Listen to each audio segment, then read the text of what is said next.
Muy buenas tardes, colegas, ¿cómo están? La verdad que es un placer volver a encontrarnos en este formato. Siempre uno le hubiera gustado, obviamente, mucho más la presencialidad, pero bueno, dentro de las circunstancias todavía en las cuales nos encontramos a nivel nacional, queremos seguir capacitándonos, queremos seguir aprendiendo, queremos seguir promoviendo actividades que ayuden a la inserción profesional. Y en este caso, bueno, continuamos con la edición del curso de iniciación profesional, que como siempre, gracias a la permanente colaboración del área académica, del colegio, obviamente también de las autoridades del colegio, y la labor que desarrolla la comisión, pero fundamentalmente Caro, estamos en esta organización. En esta ocasión vamos a charlar de derecho laboral y como fue también así el año pasado, abrimos el año académico por ahí de jóvenes con la participación de un amigo que es el doctor McCormack, a quien le agradezco, como lo conocemos nosotros, Tito, su participación. Y bueno, después vamos a contar también con la presencia del doctor Supa, también otro distinguido colega de la localidad de Luján, para hablar también del tema laboral, pero más orientado a accidentes de trabajo. Así que bueno, no quiero ser muy extenso, gracias a quienes nos acompañan como siempre en este curso. Obviamente siempre la idea es también que sea medio taller, que se abran, que pregunten esas dudas, que a veces uno no tiene a dónde acudir, así que bueno, un poco también este es el rol. Gracias por estar y sin más preámbulos le dejo la palabra a Caro para que haga la presentación. Y bueno, como ya saben, cualquier duda por el chat o lo dicen en viva voz, que esto es totalmente libre y descontracturado. Gracias.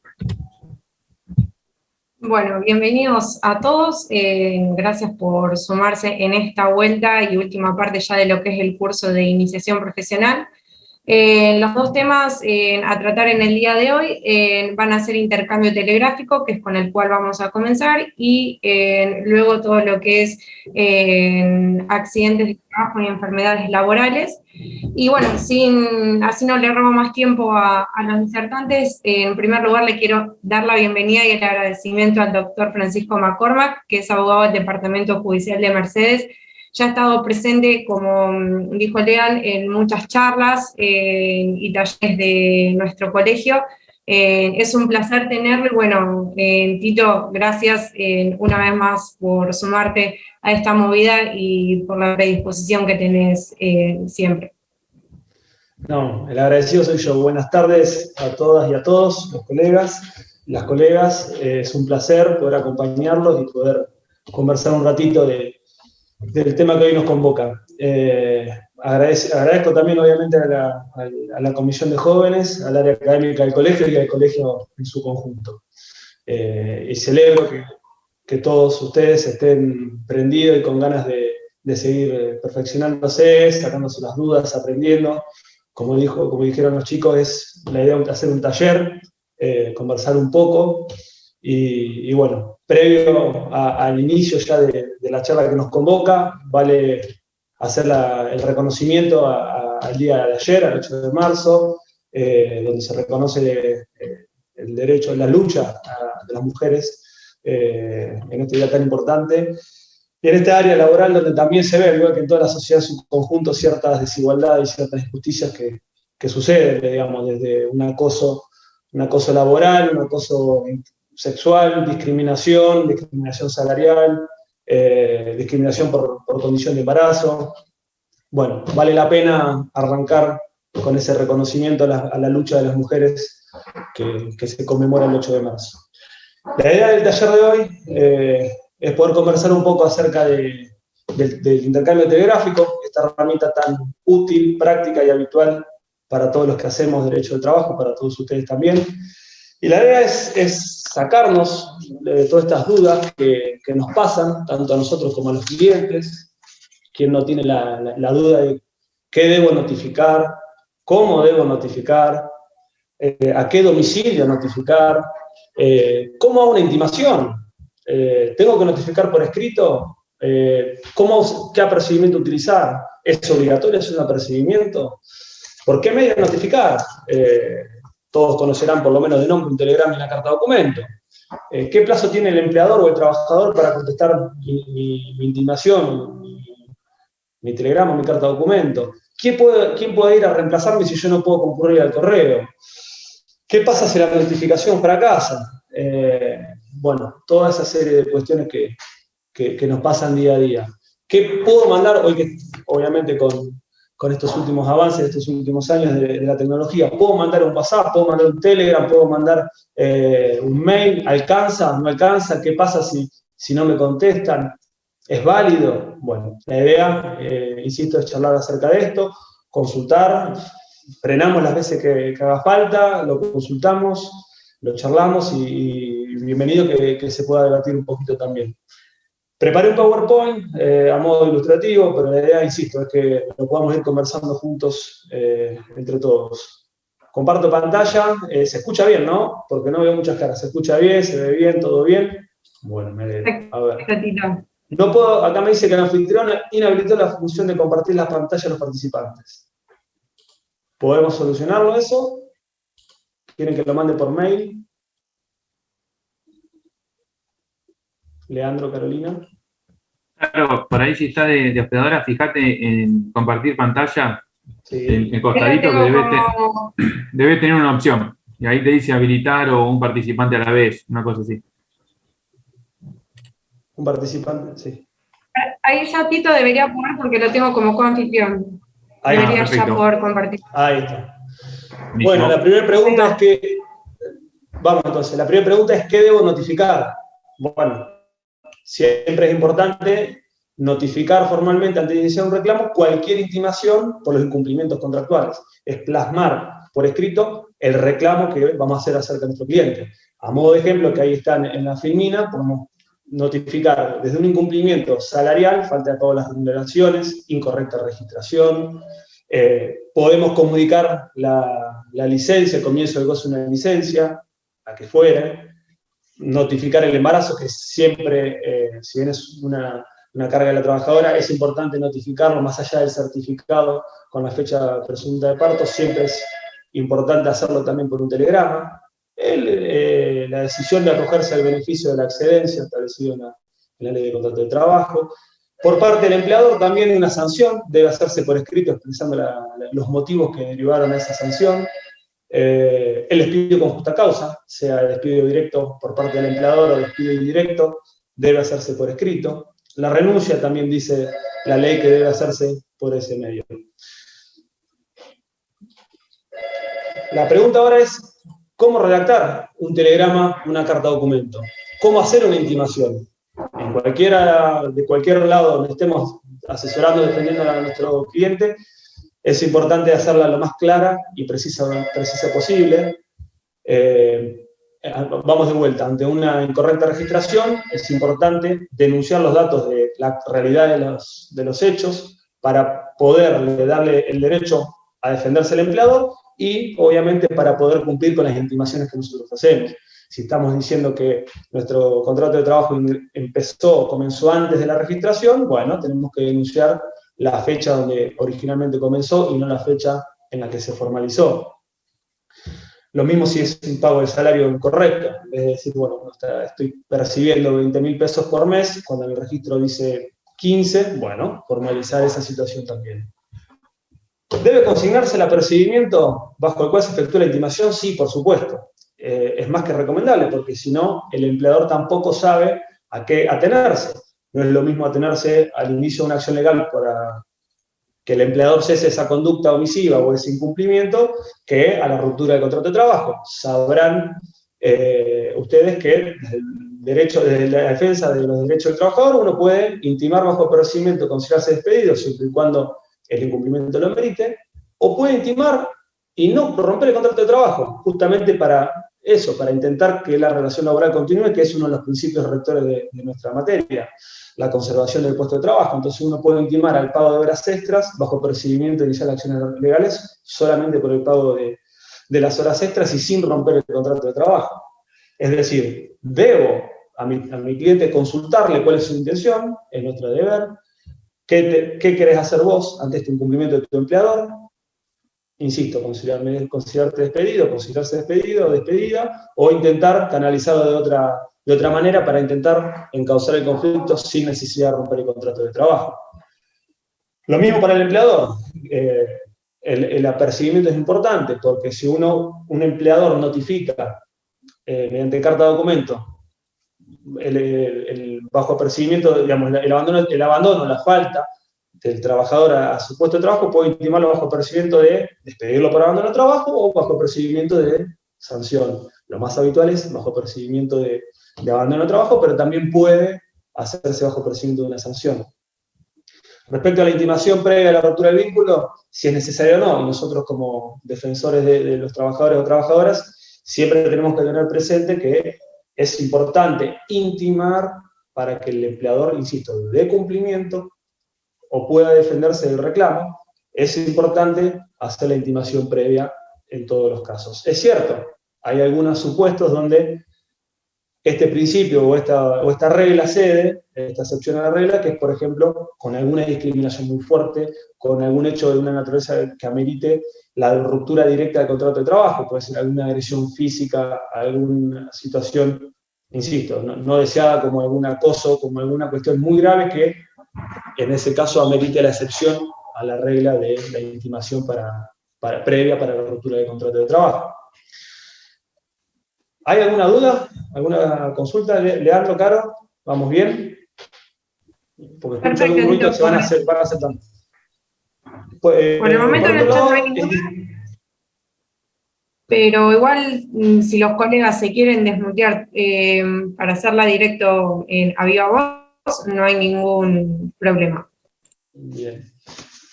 Por otro lado, distinta va a ser la carta documento o el telegrama con alguna comunicación particular al empleador. Una cosa es iniciar un reclamo ante un incumplimiento del empleador, y otra cosa es una comunicación, como decíamos en la filmina anterior, una comunicación del embarazo, que es una mera comunicación, o el comienzo de una licencia.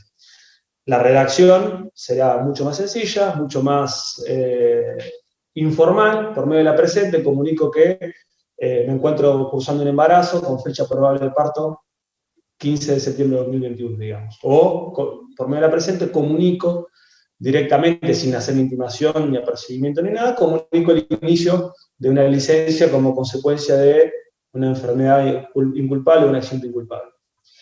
Bueno, veamos ahora cuáles son los tipos más comunes de telegramas y los tipos de carta documento. Telegramas, básicamente tenemos tres. El telegrama de renuncia, que es un formato, un modelo particular que establece el Correo Argentino. Sepan que el telegrama para el trabajador o la trabajadora es gratuito, conforme a la ley 23789. El trabajador o trabajadora concurre a la oficina de correo ya con el formulario que le podamos preparar nosotros o pedirlo directamente en la oficina postal y envía en forma gratuita la comunicación que deba realizar. Insisto, el primer formato es el de renuncia, acá lo vamos a poder ver. Hay que consignar naturalmente el destinatario con todos los datos del empleador o la empleadora, quit, domicilio laboral, código postal y localidad, lo mismo de quien remite la misiva de renuncia, y el formato solamente nos queda completar desde cuándo es la renuncia, y el número de quit del trabajador o trabajadora. Tenemos otro modelo, que es este que van a ver ahora a continuación, que es el de menos de 30 palabras, o hasta 30 palabras. Se usa poco, pero básicamente se usa para brevemente comentar algún comienzo de una licencia o eventualmente el embarazo, pero es una comunicación breve que hace el trabajador o trabajadora a su empleador.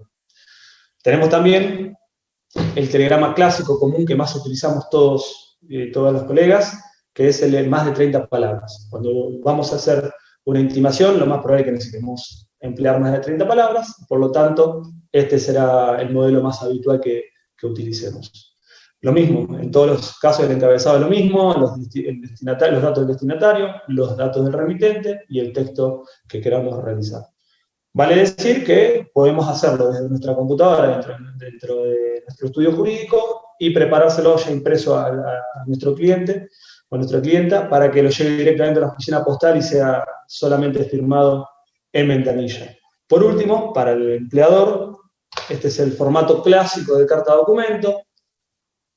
Una diferencia sustancial es que debe ser pago por el empleador, y después es más o menos lo mismo, el encabezado, donde se consignan los datos de ambas partes, y el texto.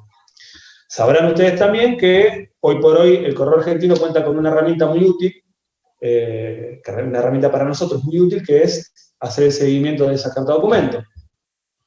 Uno ingresa o googlea seguimientos de envío Correo Argentino, nos sale el link donde nos aparece esta página que estamos viendo, y acá en la primera partecita tenemos el tipo de carta documento. Nosotros tendremos que consignar siempre CD, en caso de una carta documento común o clásica, y al lado el número, esos numeritos que están en el tiquecito verde, que están en los telegramas. Yo siempre digo que ese tiquecito verde es para confundir a los abogados y a los trabajadores porque es muy chiquito, pero en ese tiquecito verde muy chiquito podemos hacer el seguimiento de esa carta o ese telegrama.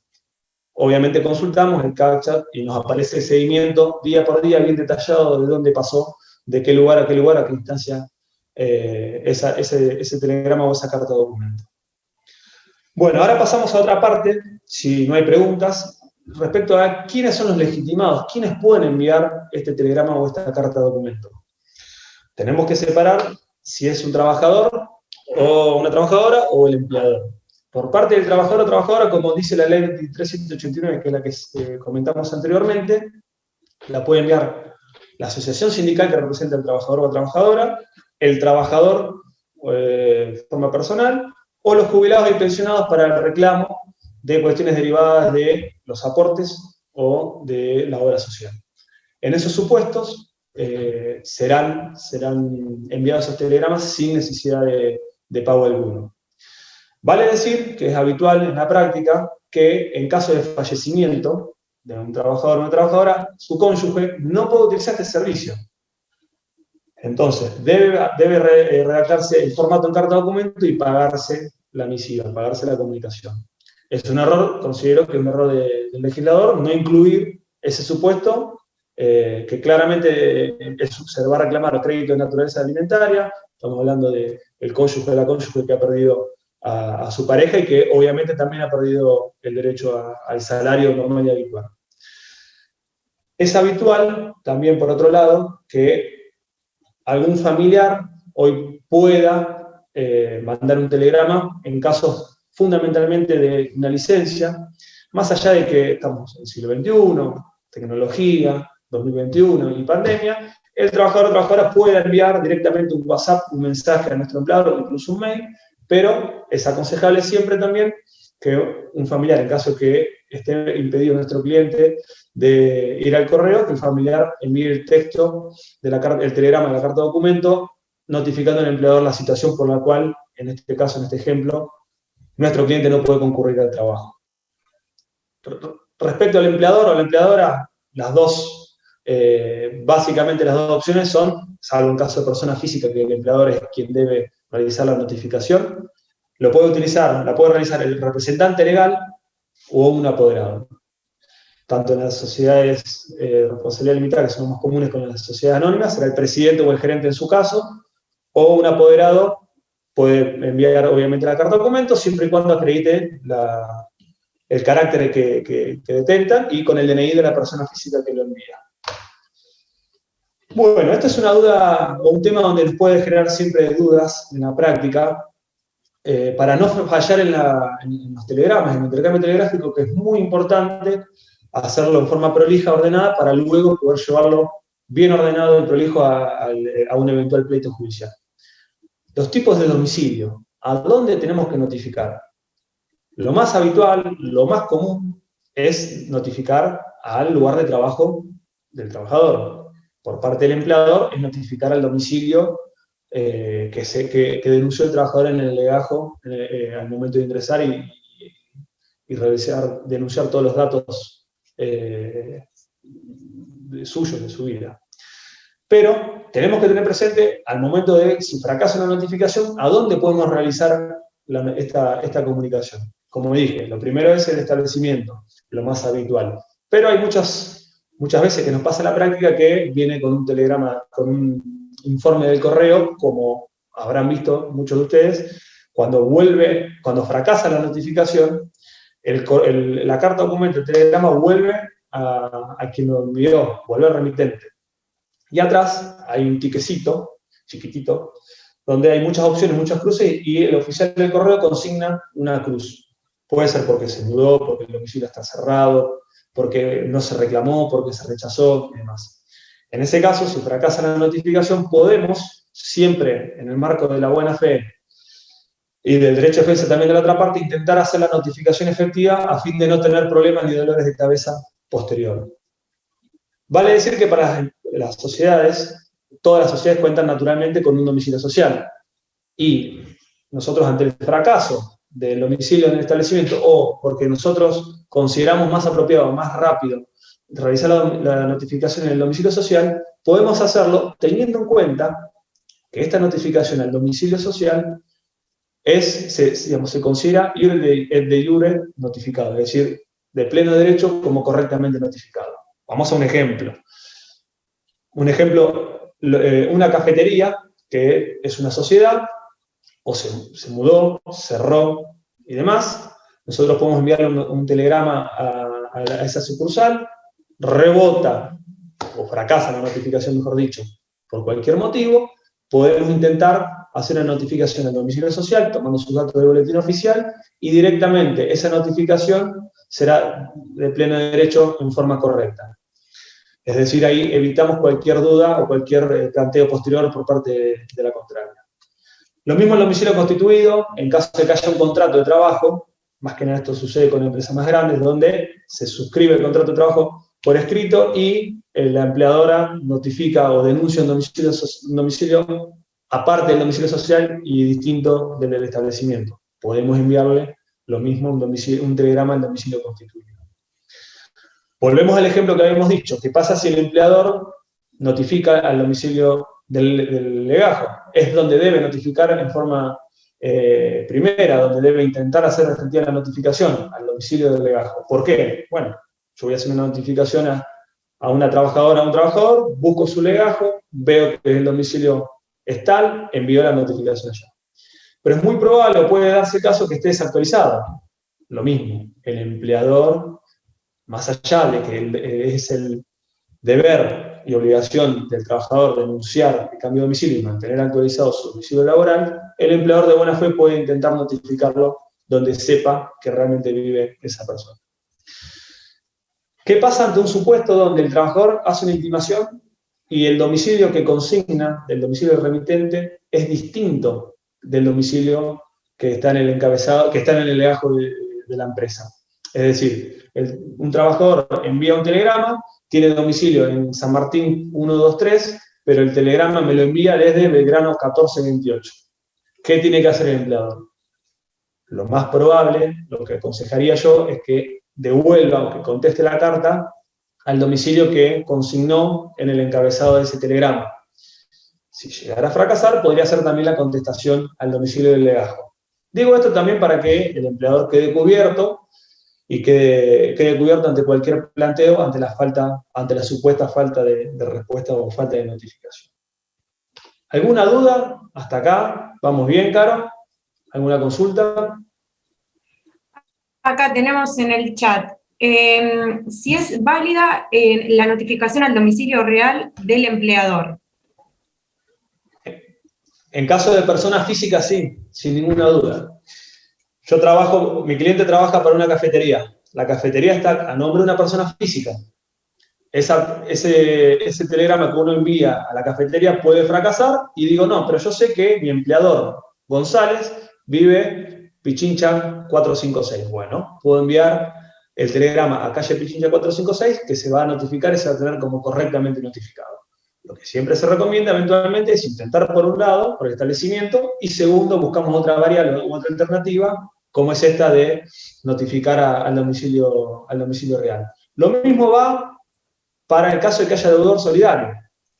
Tengo dos empleadores, puedo intentar notificar al domicilio real también. O en caso de cambio de empleador, de transferencia, propiamente dicho, transferencia a fondo comercio, puedo enviar el telegrama para que se notifique el último empleador en el establecimiento, y si tengo conocimiento del domicilio real de los anteriores titulares del establecimiento, puedo notificarlo también al domicilio real. Espero haber sido claro. ¿Alguna consulta más? Súper claro, Tito. ¿Seguimos? ¿Hay alguna consulta más? Sí, sí. Por ahora no. Bueno, todas las consultas, más que bienvenidas, porque insisto, es un temas que nos suelen suceder a todos y a todas en la práctica. Bien. ¿Cuándo se hace efectiva esta notificación? Tenemos que realizar una intimación. Es muy probable que en muchos casos, más que nada en empresas o en sociedades grandes, la notificación se realice en forma rápida, ágil y sin mayor problema. Que el telegrama se entregue en forma normal y en forma ágil, insisto. Pero muchas veces, algunos empleadores que no toman el debido resguardo rechazan esa misiva. Es uno del informe, una de las cruces una de las opciones que puede consignar el oficial del correo, que el telegrama ha sido rechazado por el empleador. Naturalmente, o por el trabajador en caso de que el empleador sea quien envíe la misiva. Con el rechazo, el día que el oficial del correo consigna como el rechazo, es el día donde se hace efectiva la notificación. Las notificaciones tienen carácter receptivo, es decir, que se considera a partir de la recepción. Y por la voluntad de cualquiera de las partes de rechazar una carta o documento, naturalmente será esa la fecha de notificación, donde comienza el plazo de la notificación, más allá de que realmente no haya visto su contenido. Es una omisión al derecho de defenderse correctamente, es su voluntad y por lo tanto se lo considera notificado en esa fecha. También es habitual que pase que el oficial del correo va a la casa, tanto el trabajador o empleador o el establecimiento está cerrado o no contesta en el timbre, puede dejar un aviso de visita diciendo que al otro día va a volver. Al otro día vuelve, lo mismo, no encuentra a nadie o está cerrado. En ese momento deja un aviso que es para que dentro de los próximos 5 días hábiles vaya esa persona a retirar la misiva, el telegrama, la carta o documento al correo. Vencido ese plazo, vuelve la carta o documento, vuelve el telegrama al remitente. Pero, por la conducta, insisto, omisiva en el derecho, en el deber de buena fe de ambas partes, la posibilidad de defenderse o no, se considera que al momento donde venció el plazo y no fue reclamado por esa parte, ese es el día donde se considera que la notificación se hizo efectiva. Más allá de que luego se haya notificado el remitente 2 o 3 días después. Al momento donde venció el plazo y no fue reclamado por la parte, ese es el día donde tenemos que empezar a computar los plazos. Muchas veces el oficial de correo informa que el domicilio es cerrado. Lo que siempre digo es que tengamos que tener el mayor cuidado posible para evitar que esa notificación sea frustrada y sea luego objeto de una discusión posterior en el juicio. Por eso insisto con que podamos volver a repetir la notificación al mismo domicilio o a otro. Lo mismo tenemos que tener en cuenta si el domicilio es inexistente. Estamos diciendo que lo más probable es que haya habido un error nuestro en donde consignamos el domicilio de la contraparte. Por ahí nos hemos equivocado por algún error de tipeo y el oficial del correo no pudo hacer la diligencia. Distinto es si se mudó, porque nos está informando que la otra parte se mudó y si, naturalmente, ¿no? Y si, en ese caso, si no tenemos otro domicilio y es el domicilio social que está en el boletín oficial. Si es el domicilio del establecimiento y no tenemos otro, se considera notificado. Por el lado del empleador, el domicilio del trabajador que consta en el legajo, si el trabajador se mudó, no notificó, quedará notificado con el informe del correo, del oficial del correo, que consigne esa leyenda, se mudó o no vive más aquí. El plazo de las intimaciones. Bueno, algo hemos dicho con respecto a cuándo comienza el cómputo de esos plazos. Pero también tenemos que darle cierto plazo a la contraparte para luego de hacer la intimación para hacer efectivo ese apercibimiento. Yo reclamo a mi empleadora que me registre correctamente el contrato de trabajo, puedo reclamar aportes, puedo impugnar sanciones, puedo intimar al trabajador para que, ante ausencias, para que vuelva al trabajo bajo procedimiento de abandono y demás. Si bien los plazos, tenemos distintos plazos, insisto, Las sanciones pueden ser impugnadas o objetadas 30 días, los certificados de trabajo también tienen 30 días. Lo cierto es que el plazo genérico de 48 horas es el plazo mínimo razonable para que la contraparte haga uso de su derecho de defensa y pueda manifestar lo que considere. Tengan en cuenta que si bien, por ejemplo, en el caso de la Ley Nacional de Empleo, la intimación a la correcta registración o a la registración del contrato de trabajo, el empleador tiene 30 días para realizarlo, lo cierto es que uno utiliza una fórmula, es muy habitual que los colegas utilicemos esta fórmula, que es que en el plazo de 48 horas manifieste si van a dar cumplimiento a lo que estamos reclamando. Es decir, yo le doy al empleador un plazo de 2 días para que me conteste si va a registrar el trabajador o trabajadora. Si me dice que sí, tendrá esos 30 días para realizarlo. Pero en 2 días contesten el telegrama, contesten si lo van a hacer efectivo o no. En caso de abandono, debe ser naturalmente contestado de forma rápida también por el trabajador. Tiene las 48 horas del plazo genérico que establece, si bien el artículo 57 es para el empleador, lo cierto es que es el plazo mínimo que se ha establecido por el uso y costumbre y la doctrina de la jurisprudencia para realizar las intimaciones. Seguimos. Cargas, silencio y presunciones de las notificaciones. Sabrán ustedes que la principal carga, tanto del empleador como del trabajador, es mantener actualizado su domicilio. Es una carga que está en el Código Civil, tanto para las personas físicas como las jurídicas. Como dijimos, en el caso del trabajador, tiene que mantener actualizado su legajo, o en su legajo tiene que mantener el domicilio actualizado. Ante un cambio de domicilio, tiene que notificar por escrito al empleador de dicha situación, y el empleador debe mantener su domicilio actualizado en el boletín oficial. En caso de que no esté actualizado, cargará con las responsabilidades de esa omisión. Es probable, es común que muchas sociedades cambien su lugar de establecimiento, su domicilio, y no lo actualicen en el área de personas jurídicas, en la Dirección de Personas Jurídicas acá o en la Inspección General de Justicia. Todas las notificaciones que sean cruzadas al domicilio conocido por todos, es decir, publicado en el boletín oficial, serán válidas. Por lo tanto, podrán quedar notificados de un montón de cosas sin realmente estar efectiva esa notificación, siendo una notificación ficticia, como la llama la ley. Quedan debidamente notificados. Es muy común, y lo hablo a título personal, donde uno tenga algún domicilio que ha vivido y que quedó consignado en algún banco. Doy un caso. Un estudiante de Derecho puede tener un domicilio en Capital, se fue a vivir volvió a su ciudad de origen, vamos a hablar de Chivilcoy, y en los bancos, o en un banco determinado, quedó consignado el domicilio en Capital Federal. Si el banco emite una notificación a ese domicilio en Capital, quedará debidamente notificado.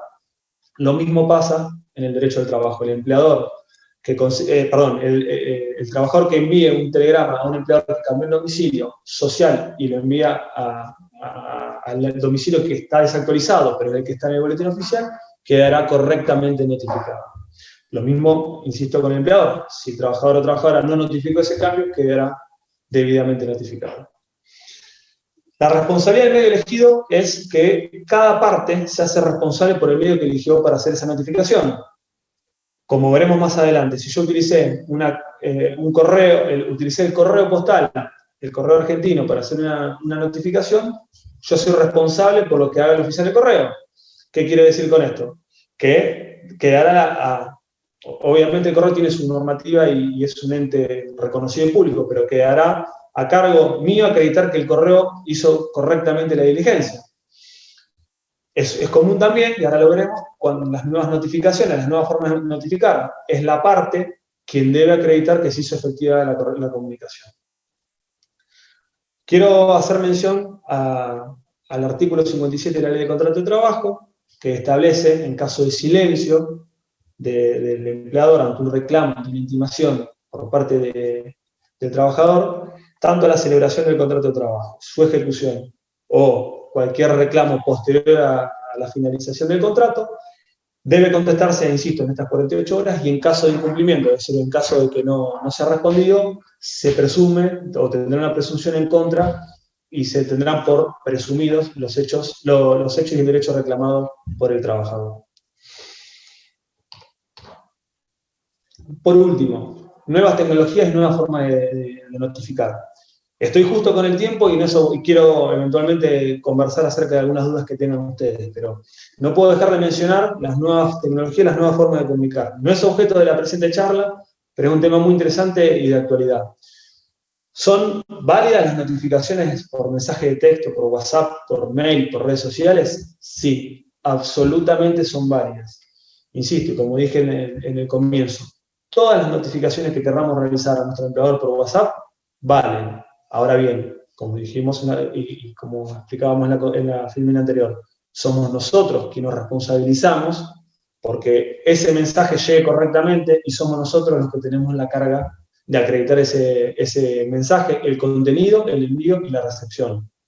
Insisto, no es objeto de la presente, pero quiero que nos llevemos a este concepto. Son absolutamente válidos cualquier tipo de notificación por las herramientas o por medio de las herramientas tecnológicas.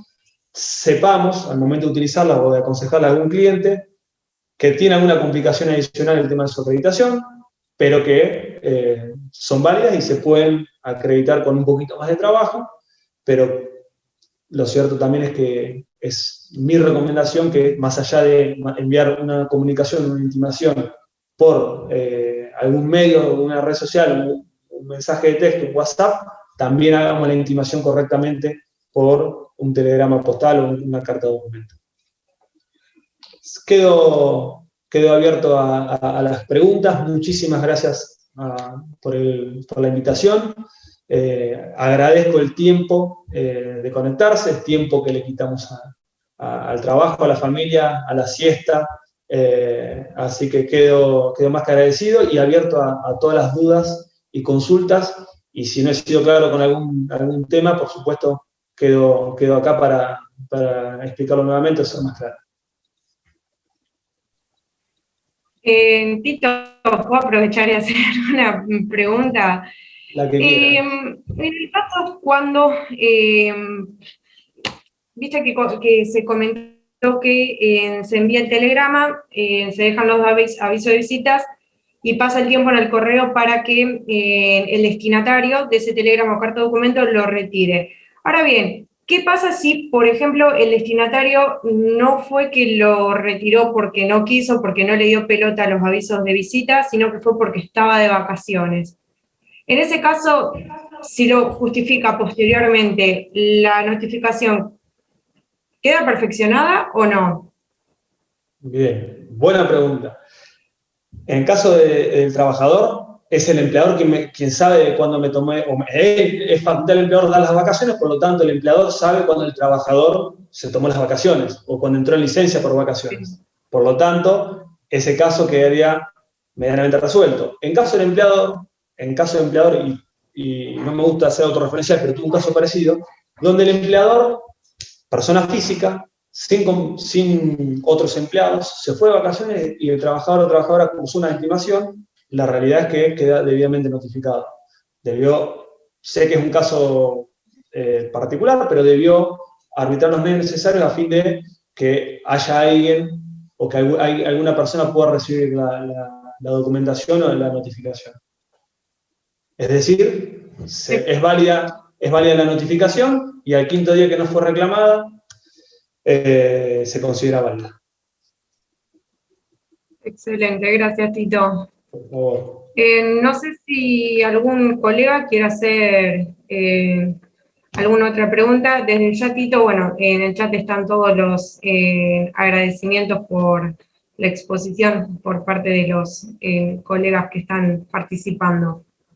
Por favor, al contrario. Sabrás, Carolina y Leandro, y va para todos los colegas, que este tipo de, si bien es obviamente una gran herramienta la charla por Zoom, no me deja cómodo para nada, no puedo verle las caras a los colegas y ver si uno fue claro. Por lo tanto, quedo abierto a todas las consultas, las que quieran hacer, Acá tenemos una... Perdón que te interrumpa, acá tenemos una colega, la doctora Estefanía Serrani, que pregunta: recibe por parte del trabajador una carta de documento por negativas de tareas, por no haber sido correctamente registrado, por horas extras no pagas, entre otras. Contestamos negando todo y argumentando que hubo abandono laboral, y su contestación fue negando todo y ratificando la anterior misiva, finalizando el intercambio epistolar y que accionará legalmente. Mi consulta es si esta última hay que contestarla, por la cual entiendo que la pregunta infiere al telegrama que dice que va a accionar legalmente.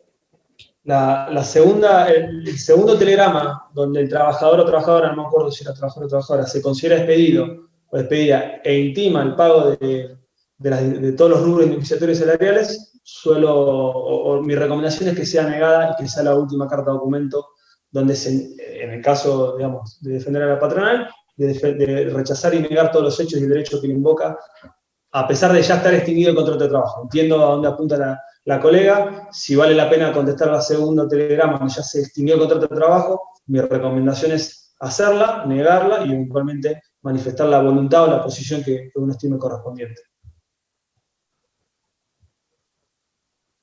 Excelente, Tito.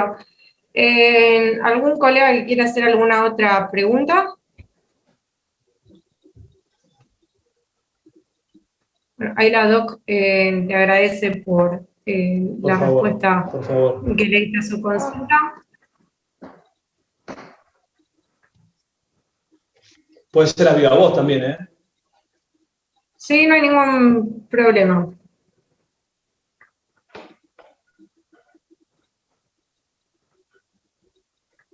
Abramos un cachito por si alguien más quiere hacer preguntas, que ya puede ser a viva voz. Sin miedo, La idea es hacerlo práctico y con ida y vuelta.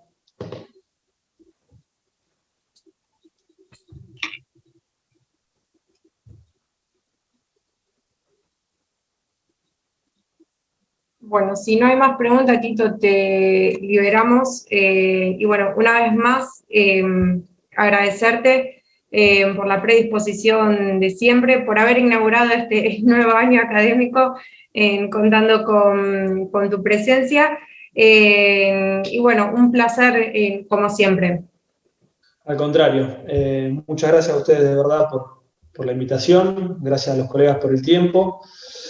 Traté de estar justo, estaba mirando el tiempo para no quitarle tiempo al colega que continúa, Agustín, y bueno, de vuelta, agradecimiento a vos y a Leandro, a la Comisión de Jóvenes y al colegio, al área académica y al colegio en general. Quedo conectado por si después aparece alguna duda, me quedo conectado y escuchando también.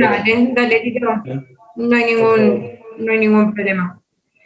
Y bueno, en esta segunda parte que vamos a tener todo lo relativo a ART, va a estar a cargo del doctor Agustín Zupan, abogado en ejercicio de la profesión, vicedirector del Instituto de Derecho del Trabajo de nuestro colegio, docente a nivel secundario universitario y también que ha estado como disertante en numerosas charlas y seminarios.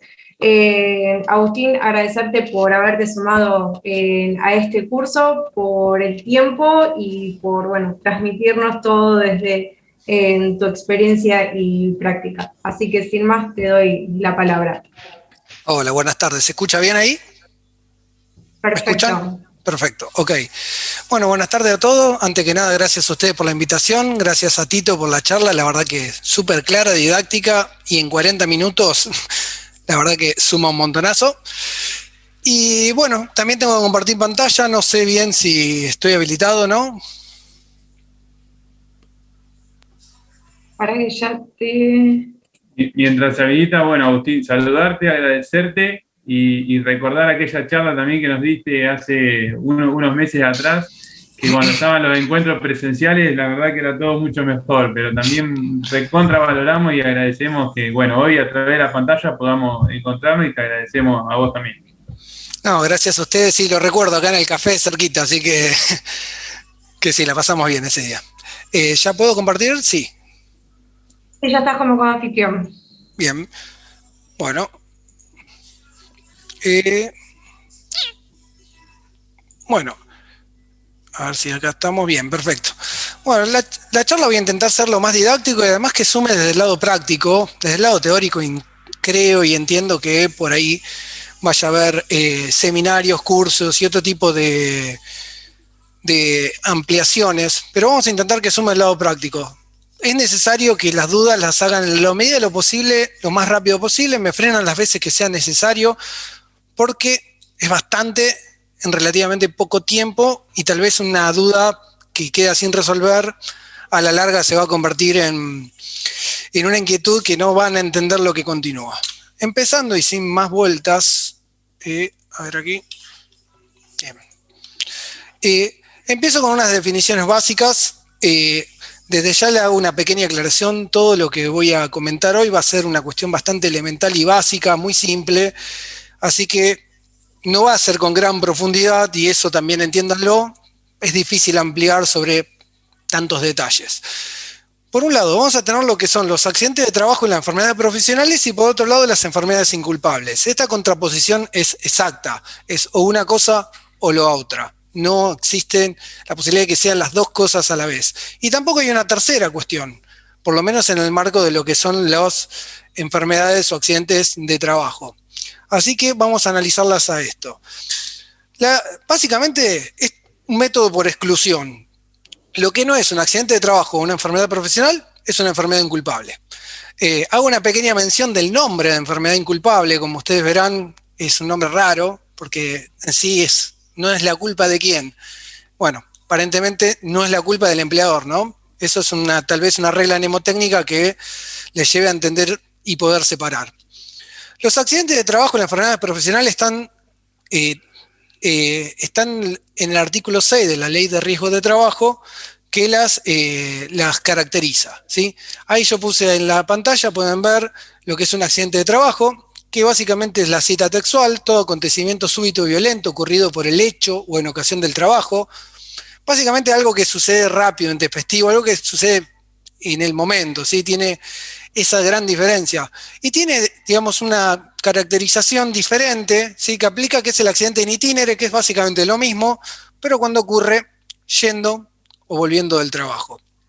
Por otro lado, tenemos lo que son las enfermedades profesionales, que más allá de que la denominación que hace el artículo 6 es bastante confusa, si se quiere, es básicamente todas las enfermedades que el trabajador le suceden a lo largo del tiempo producto del trabajo realizado, ¿sí? Que también tiene una segunda división en lo que serían las enfermedades no listadas. ¿Qué sucede aquí? Las enfermedades no listadas sí tienen hay un 4 ahí que no tiene por qué estar, pero bueno, ignórenlo.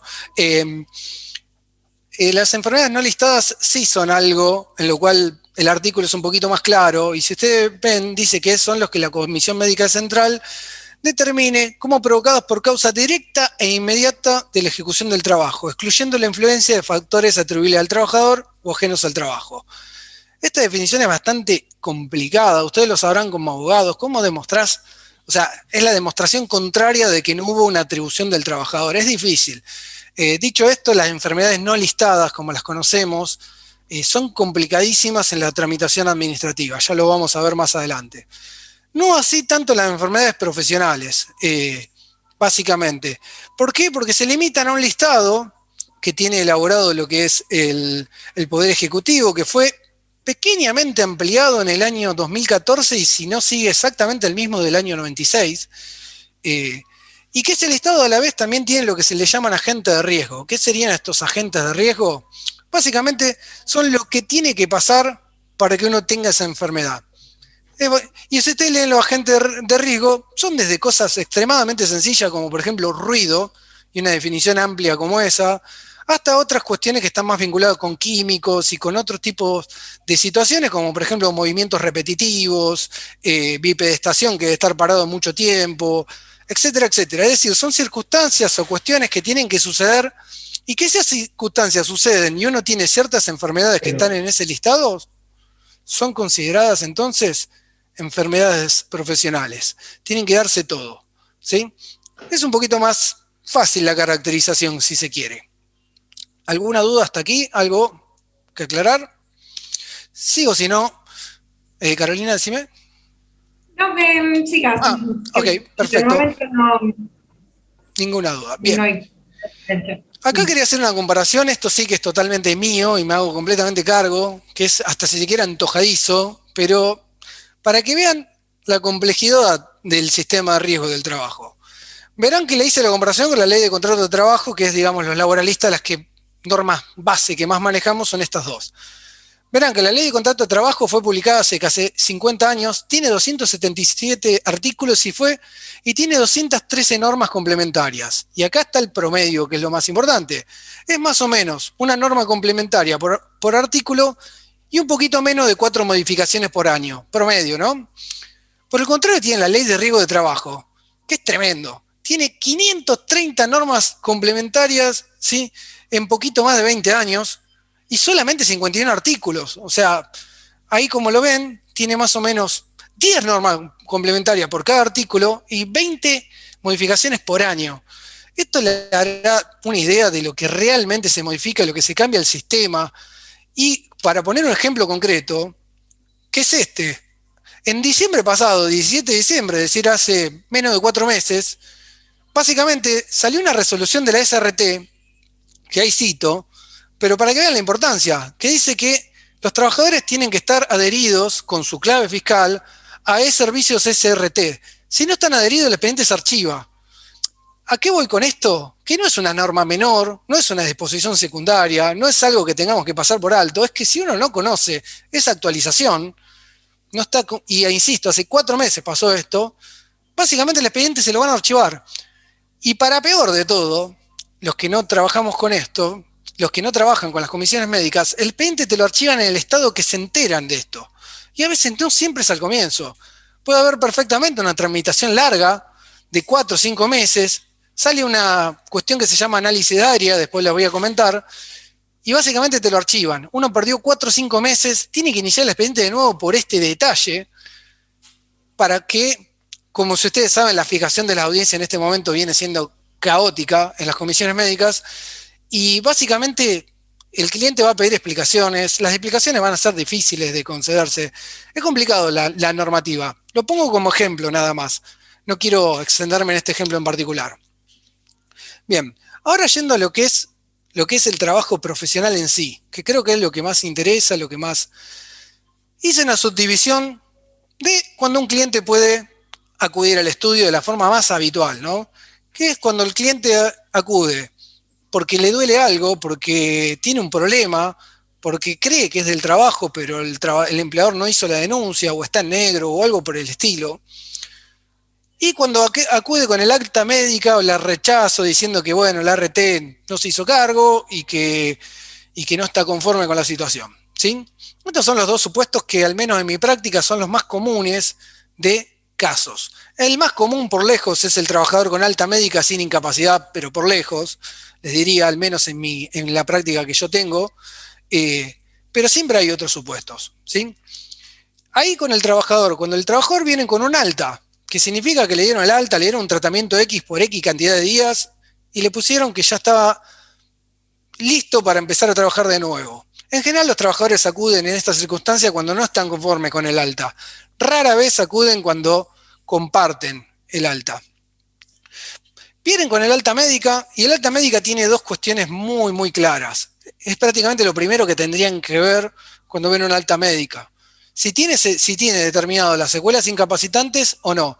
Van a ver un cuadradito muy chiquitito abajo del alta que dice secuela incapacitante. Si está marcado en sí, es que la ART consideró que ese alta es con secuelas y ahí van a iniciar lo que se llama, generalmente hacen una junta médica, no es obligatorio, no es un proceso obligatorio, hay que saberlo, pero lo hacen prácticamente todas, y aparecen unas citaciones a presentarse con un médico en X localidad, en el cual se puede acompañar estudios, te dan como grandes facultades, en realidad es un acuerdo extrajudicial, como casi cualquier acuerdo extrajudicial, ¿sí? En ese junta médica, que no es obligatoria la asistencia, ni tampoco es obligatoria la realización de estudios posteriores a la alta médica, y esto se los quiero dejar claro, ¿sí? No hay dudas, no, sí, en tal caso, no es obligatorio. Todo esto, ustedes pueden acudir a la junta médica. En esa junta médica, generalmente te habilitan a que uno vaya con abogado, si no te lo ponen ellos, hay que también decirlo. También puede ir con un médico o no, o por lo menos con un informe médico, con algo. Esa junta médica lo único que puede hacer el trabajador es acordar un porcentaje y un monto dinerario, ¿sí?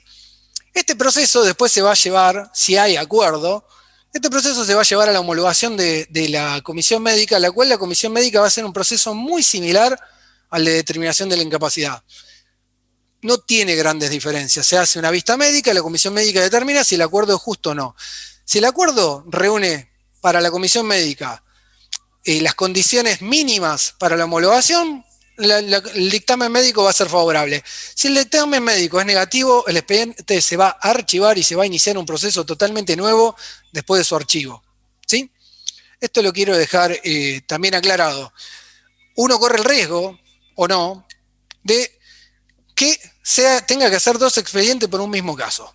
Especialmente si el acuerdo que hace es realmente malo en cuanto a porcentaje o en cuanto a dinero. Ahora después voy a explicar cómo más o menos se puede tener alguna idea de eso, ¿no? Si el acuerdo es bueno y la comisión médica le da el visto bueno, eso se va a homologar y en general el tiempo que le están dando a estas audiencias de determinación de la incapacidad o de valoración del daño son más rápidas cuando le inicia la RT que cuando le inician los trabajadores, ¿sí? También sucede que si uno tiene el alta médica, esta junta médica no es obligatoria, y uno tiene la posibilidad de iniciar la divergencia en determinación de la incapacidad, el trabajador lo puede iniciar después de los 20 días, ¿sí? 20 días hábiles que pasen de eso. Esos primeros 20 días lo puede iniciar de forma espontánea la ART, y la verdad que la gran mayoría lo hace, pero les diría que es un 50 y 50. Hay que verificar bien que el expediente ese esté iniciado. También es cierto que ese verificar bien en el ámbito administrativo a veces es un problema, porque uno está iniciado, está denunciado como letrado, pero a la vez, ¿cómo se llama? No le dieron el alta en la FIP, digamos, la plataforma de servicio de RT y no puede ver el expediente. La otra opción que pasa muy habitualmente es que la ART no denunció el letrado que uno designó por telegrama, por todos los medios que se puedan imaginar, y le aparece al trabajador una notificación de que se tiene que presentar con el letrado. Bueno, puede haber varios problemas. Yo mi recomendación que esperen, tengan bien fijado en el calendario el día número 21, acuérdense que son días hábiles administrativos, ¿sí? Tienen bien fijado en el calendario, el día número 21 inician el expediente, y si el portal directamente no se los deja presentar porque ya está iniciado por la RT, no pierden demasiado. Y después tienen la situación que es sin secuela incapacitante, que es la gran mayoría de los casos, pero con campos de distancia, es el alta sin secuelas incapacitantes, que incluso aunque tras cartón puedan entender que haya alguna secuela, no lo determina así el médico que dio el alta. ¿Qué sucede? Hay que esperar 20 días hábiles, iniciar lo que es el trámite de divergencia en determinación de la incapacidad. No me voy a andar en los requisitos que tiene ese trámite, porque realmente son bastante sencillos y no son ningún requisito demasiado técnico. Hay otros trámites que sí tienen requisitos bastante más complejos, que es como por ejemplo el siguiente. ¿Qué pasa cuando al trabajador le rechazan la contingencia? Este caso es realmente un problema, y eso sí que les diría que hay que analizarlo con muchísima más calma y muchísimo más detalle. ¿Por qué? El rechazo tiene una razón. El decreto 717 del 96 determina las causales por las cuales pueden rechazar, pero básicamente en general son porque o no está el agente de riesgo, es decir, que la ART pidió información al empleador y el empleador le dijo que el tipo no estaba parado todo el tiempo que el tipo decía que estaba parado, por lo cual el agente de riesgo no existe. También puede ser porque se determinó que es una secuela inculpable, es la gran mayoría de las veces determinan eso, que es preexistente o inculpable, ¿sí? Que vendría a ser sinónimo en este caso, o bien porque no está listada, ¿sí? Acá tenemos que hacer una gran separación. Para nosotros, para saberlos, cómo podemos iniciar el trámite ante las comisiones médicas, ¿sí? Y la gran separación es muy clara. Si es una enfermedad listada o no listada. Y esto hay que tenerlo recontra claro. Y es más, me atrevo a decir algo, no solamente claro respecto del rechazo, sino también claro respecto de la realidad de las circunstancias. ¿Qué quiero decir con esto? Es decir, si realmente está rechazado como inculpable, y es realmente inculpable o es no listada, porque si no, la comisión médica inicia el trámite, por más rechazo como inculpable que tenga, la comisión médica determina que es no listada en su caso y archiva el expediente, ¿sí? Ahora ya voy a hablar de la archivación, de la forma de archivar expediente de las comisiones médicas, que es completamente tremendo, ¿sí? Así que bueno, el análisis puntual que hay que hacer en este caso es ¿por qué rechazaron? y en base a las razones de ese rechazo uno va a poder iniciar la divergencia en el rechazo en la comisión médica. Acá la divergencia, voy a hacer un pequeño paréntesis, realmente sí necesita algunas cuestiones mucho más técnicas. Acá sí que se nos requiere mucho más nuestro trabajo profesional. Si es no listada, el trabajo profesional es del médico. El médico tiene que hacer lo que se llama una petición fundada, que básicamente es un informe donde determina que la enfermedad esa fue presuntamente causada por el trabajo, y el informe tiene que ser bastante claro, determinar los motivos y lo que jurídicamente llamamos el nexo causal. Por el contrario, si es listada, inculpable o lo que sea que fuera, pero es listada, básicamente el trabajo es nuestro, de los abogados. Tenemos que hacer un relato de los hechos, pero a la vez tenemos que estar siempre fundados en cuestiones médicas, porque en general el rechazo de enfermedades tiene que ver con los agentes de riesgo, tiene que ver con que, está bien, la enfermedad está listada, está en esa hojita, pero básicamente no estaba el agente de riesgo porque lo denunciamos mal, porque el empleador lo denunció mal, o porque el empleador no tiene denunciada ante la RT ese agente de riesgo. Y ahí es donde tenemos que hacer hincapié. Eso como modo preliminar y un avistazo por arriba, hay muchas otras circunstancias. Por otro lado, también tenemos el trabajador que no tiene denuncia, que simplemente le duele algo, y bien, jamás hizo la denuncia al empleador, o bien el empleador hizo la denuncia, pero el empleador le hizo tratar esto por la obra social, como se le conoce. Le dijo, o por hasta incluso por la medicina laboral. Y ustedes se preguntarán, ¿por qué el empleador va a entrar en gastos? ¿Por qué va a pagar ciertas atenciones? Más allá de que las pueda tener o no canceladas por abonos. ¿Y por qué no se le denuncia a la RT? Para algo está pagando la cuota mensual, la prima. ¿Por qué no denuncia y listo? Se saca un problema de encima.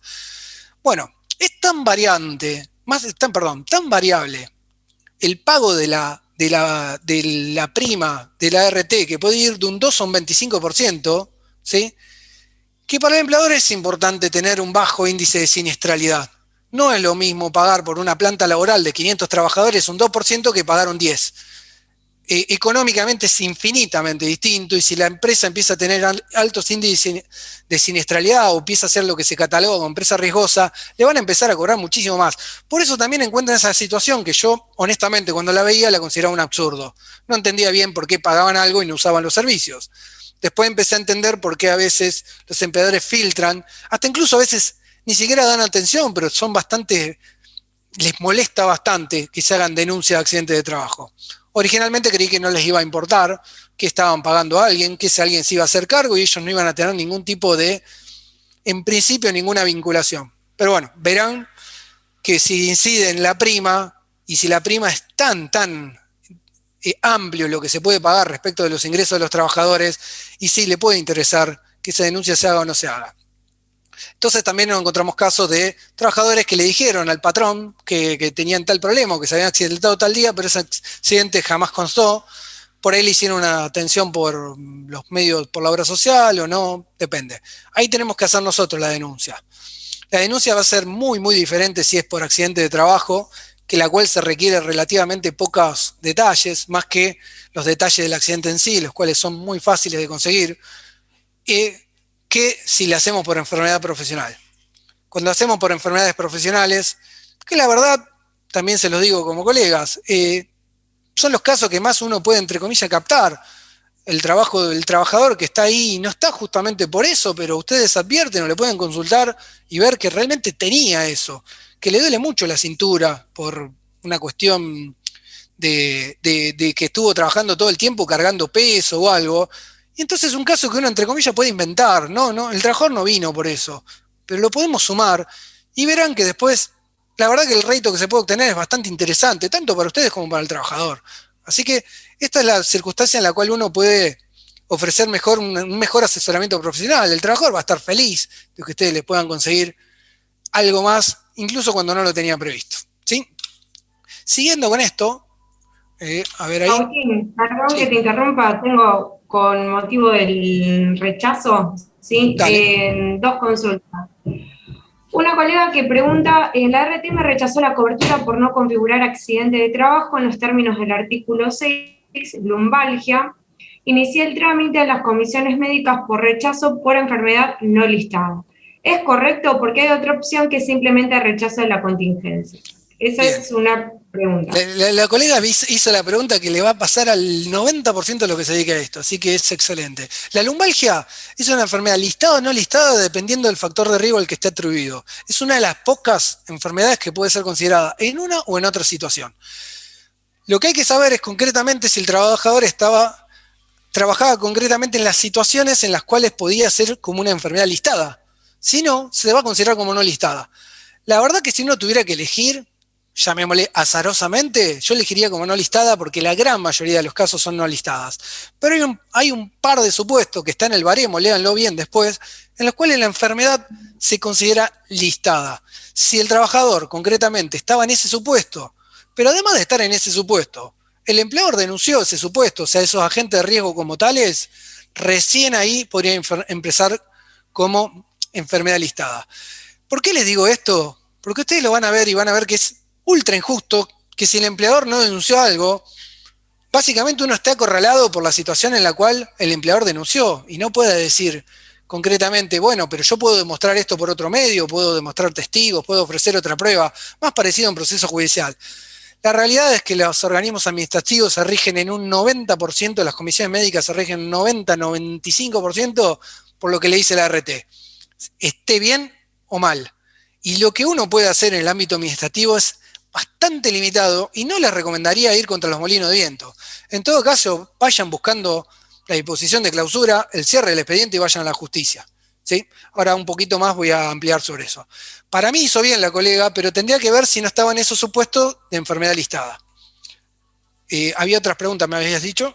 Sí. Está la otra que en consulta que la doctora tiene un caso en el que inició la ART en la Superintendencia de Riesgo de Trabajo por accidente de trabajo con solicitud de comisiones médicas. ¿Es normal que en un mes y medio no se haya movido el expediente? ¿De qué forma nos recomendás que impulsemos como abogadas de la trabajadora? Bueno, otra pregunta excelente, no sé quién la hizo, pero es brillante. Básicamente un mes y medio es tirando a poco últimamente y dependiendo qué comisión médica no están funcionando todas iguales, son decisiones políticas, esto sépanlo en todo. Básicamente, para darles un ejemplo real, la comisión médica de Mercedes está dando 14 audiencias por semana de vista médica. Se imaginarán que inician muchísimo más que 14 expedientes por semana, no sé el número exacto, ni realmente me interesa saberlo, pero estoy seguro que es infinitamente superior. Sumado a esto, tiene un año de retraso, que es todo el tiempo que no trabajaron. O sea que con el retraso que tenían, más las 14 audiencias, que seguramente es un número menor al de denuncias que reciben por semana o el de las audiencias que tendrían que fijar, se pueden imaginar que no solamente hay un retraso tremendo, sino que es un retraso que se está acumulando. Y que en tanto eso no cambie, va a ser cada vez peor. Para darle un ejemplo, pero así todo, la de Luján, por ejemplo, funciona bastante mejor. Tiene audiencia todos los días con 2 médicos. Son circunstancias distintas, incluso la de Luján tiene menos, según me han dicho ellos, no lo sé por información oficial, capaz que hasta incluso esté equivocado, pero tiene menos volumen de casos que la de Mercedes. Textual, según los chicos de la comisión de Luján, que la verdad que son bárbaros atendiendo, por lo menos amables, me han dicho que el fuerte de ellos en general era de Mercedes para el interior, que cuando se abrió la comisión de Mercedes quedó con todo ese lugar. Y básicamente la comisión de Mercedes tiene muchísima menos vistas de causa, así que eso es normal. Otra cuestión que deben saber, también según información extraoficial, no quiero decir esto que es la realidad, los pronto despachos. Viste, nos encanta presentar pronto despacho, 70 pronto despachos, hay una solapa especial. Sepan esto, según me comentaron la gente de las comisiones médicas. Los pronto despachos generan un aviso en el sistema, por lo cual si el expediente médico estaba, por ejemplo, por decirle algo, en la oficina virtual del médico para fijación de vista médica y aparece un pronto despacho, ese expediente se va a trasladar a la oficina virtual del lugar que tiene que responder ese pronto despacho, que no es el médico particularmente. Entonces, cuando uno presenta 40 pronto despachos, hay veces sí que los expedientes pueden estar traspapelados y realmente pueden estar en situaciones complejas, y me ha sucedido que los pronto despachos los han revitalizado porque la verdad los tenían, llamémosle, digitalmente perdidos. Pero lo cierto es que cuando el expediente estaba en su curso y estaba el médico para fijar una vista médica y vos le presentás un pronto despacho, ese expediente va a pasar para otro área, van a responder el pronto despacho o al menos lo van a analizar y después recién va a volver de nuevo al área médica. Con esto le digo, no suma demasiado que presenten muchos prontos despacho. A lo sumo podrán presentar uno cuando ven que el expediente realmente está totalmente perdido. Otra cosa que recomiendo es que si ustedes se meten en el expediente, tiene una flechita para abajo, bájense el expediente entero, porque lo que dicen las comunicaciones no es todo lo que hay en el expediente. Ahí después, cuando analicemos la parte de los pasos a seguir en la comisión médica, se lo amplío. Y ahí van a tener alguna novedad más. ¿Alguna otra pregunta, Carolina? Por el momento no. Bien, sigo adelante. Bien. ¿Cuándo podemos acceder a la justicia con nuestro accidente de trabajo? Bueno, según el fallo Marchetti de la Suprema Corte, desde que está lo que se llama disposición de clausura, acta de cierre, bueno, hay muchos nombres, le ponen DIAPA, se llama textualmente, da igual. Desde que la comisión médica determina el cierre del expediente y el archivo, no desde el dictamen negativo, sépanlo, sino desde que aparece esta DIAPA o disposición de clausura. Y esta disposición de clausura, sea como se llame, ¿sí? Se le llama disposición de clausura habitualmente. Si trae transcrito el artículo 2J de la ley 15.057, hay 90 días hábiles bajo procedimiento de caducidad. Sabrán que la caducidad no es la prescripción. La caducidad pasa y se puede determinar de oficio. A diferencia de la prescripción, que es un derecho que uno puede alegar. Básicamente no se les puede pasar bajo ningún punto de vista esos 90 días hábiles administrativos. Y también entiéndanlo así, ¿sí? Que son, digamos, está ligado a lo que es la nueva ley procesal, ley de proceso laboral, en la cual tiene 2 artículos vigentes, en los cuales es este 2J y el 103 bis. Nada más. Importante que tengan en cuenta eso. Si les llega a aparecer la disposición de clausura con esa transcripción, esos 90 días son de caducidad, perentorios, pasan y fueron, ¿sí? ¿Se podría llegar a pedir una nulidad de esa notificación? Se pide cuando no transcriben el 2J, básicamente porque es digamos, una potestad que justamente el mismo 2J dice que se tiene que transcribir bajo el procedimiento de nulidad. Pero si no, se está al horno, ¿sí? Eso por un lado. Después dice, eso cuando hay trabajo registrado, básicamente hay que agotar la vía administrativa. No hay mucho más que decir. Trabajo registrado del trabajador que toca. Cuando hay trabajo no registrado o registrado incorrectamente, se abre un lío que ustedes no se dan idea de lo que es. Es complicado. Yo iría a la justicia de una y no haría mayores interpretaciones. Pero bueno, sepan que pueden iniciar el expediente administrativo, ¿sí? Si por ejemplo está registrado incorrectamente, hasta incluso da la sensación de que uno podría cobrar según el salario que tiene registrado y podría ir a la justicia a reclamar la diferencia, cosas que yo hago habitualmente, pero no tengo todavía ningún fallo ni ningún resultado que les pueda llegar a transmitir. Por el contrario, si el trabajo es no registrado, se va directamente a la justicia. Hay un supuesto que contempla la ley de riesgo de trabajo, que es para mí interesantísimo, siempre lo fue, es más, es un supuesto que de trabajo en negro, que la verdad que me ha dado bastantes alegrías, no tengo por qué ocultarlo, que es cuando el trabajador trabaja en negro para un empleador que a su vez es empleador registrado de otros trabajadores y tiene ART contratada. El artículo 28 de la ley de riesgo de trabajo dice que la ART le tiene que dar cobertura y tiene que pagar las prestaciones que después las puede repetir contra el empleador. Cosa que a nosotros como abogados de trabajadores no nos interesa demasiado. Básicamente si después repito no con el empleador, cosa de ellos, vamos a decirle así. Pero lo que no sabe es que tal vez trabajos con ingresos, digamos, trabajadores con empleadores muy poco solventes, que por ahí uno no le haría un juicio millonario de riesgo de trabajo, porque por más de que lo gane no lo cobraría nunca, se te abre la posibilidad de accionar contra una RT que la verdad que en la gran mayoría son exactamente lo contrario, ¿sí? Este acceso también es directo ante la justicia. Hago una aclaración. En el trabajo, tanto no registrado cuando el empleador tiene RT, como en el trabajo registrado eficientemente, se pueden agotar la vía administrativa, se puede ir a las comisiones médicas, en cualquiera de los dos casos. Como también, yo al menos lo he intentado y no hubo ningún inconveniente, he iniciado en la justicia directamente y aún con el fallo Marchetti me han dado, digamos, el tribunal se ha declarado competente y no ha habido ningún inconveniente, ¿sí? Hasta acá, una breve introducción de cuándo podemos acceder a la justicia. Esta filmina, al decir de Alberto, básicamente tiene lo que me pregunta el 99,9% de la gente. Y les aclaro algo, les adelanto, para mí es súper poco importante. Y ahora les voy a explicar por qué. Pero bueno, tener una idea al menos remota sirve y suma. Saber hacer el cálculo a la perfección tener los elementos para hacerlo, la verdad que no suma demasiado. Ahora le voy a explicar por qué. La fórmula básica, que les aclaro, no es la única fórmula, eso depende de la incapacidad que tenga, depende si le tenga que agregar unas prestaciones adicionales que están en otro artículo de la ley de riesgo de trabajo. Depende si es in itinere o no, porque si no es in itinere se le va a agregar un 20% en concepto de otras, básicamente daño moral, para que no quiero andar con líos, ¿sí? De otro sistema de indemnización.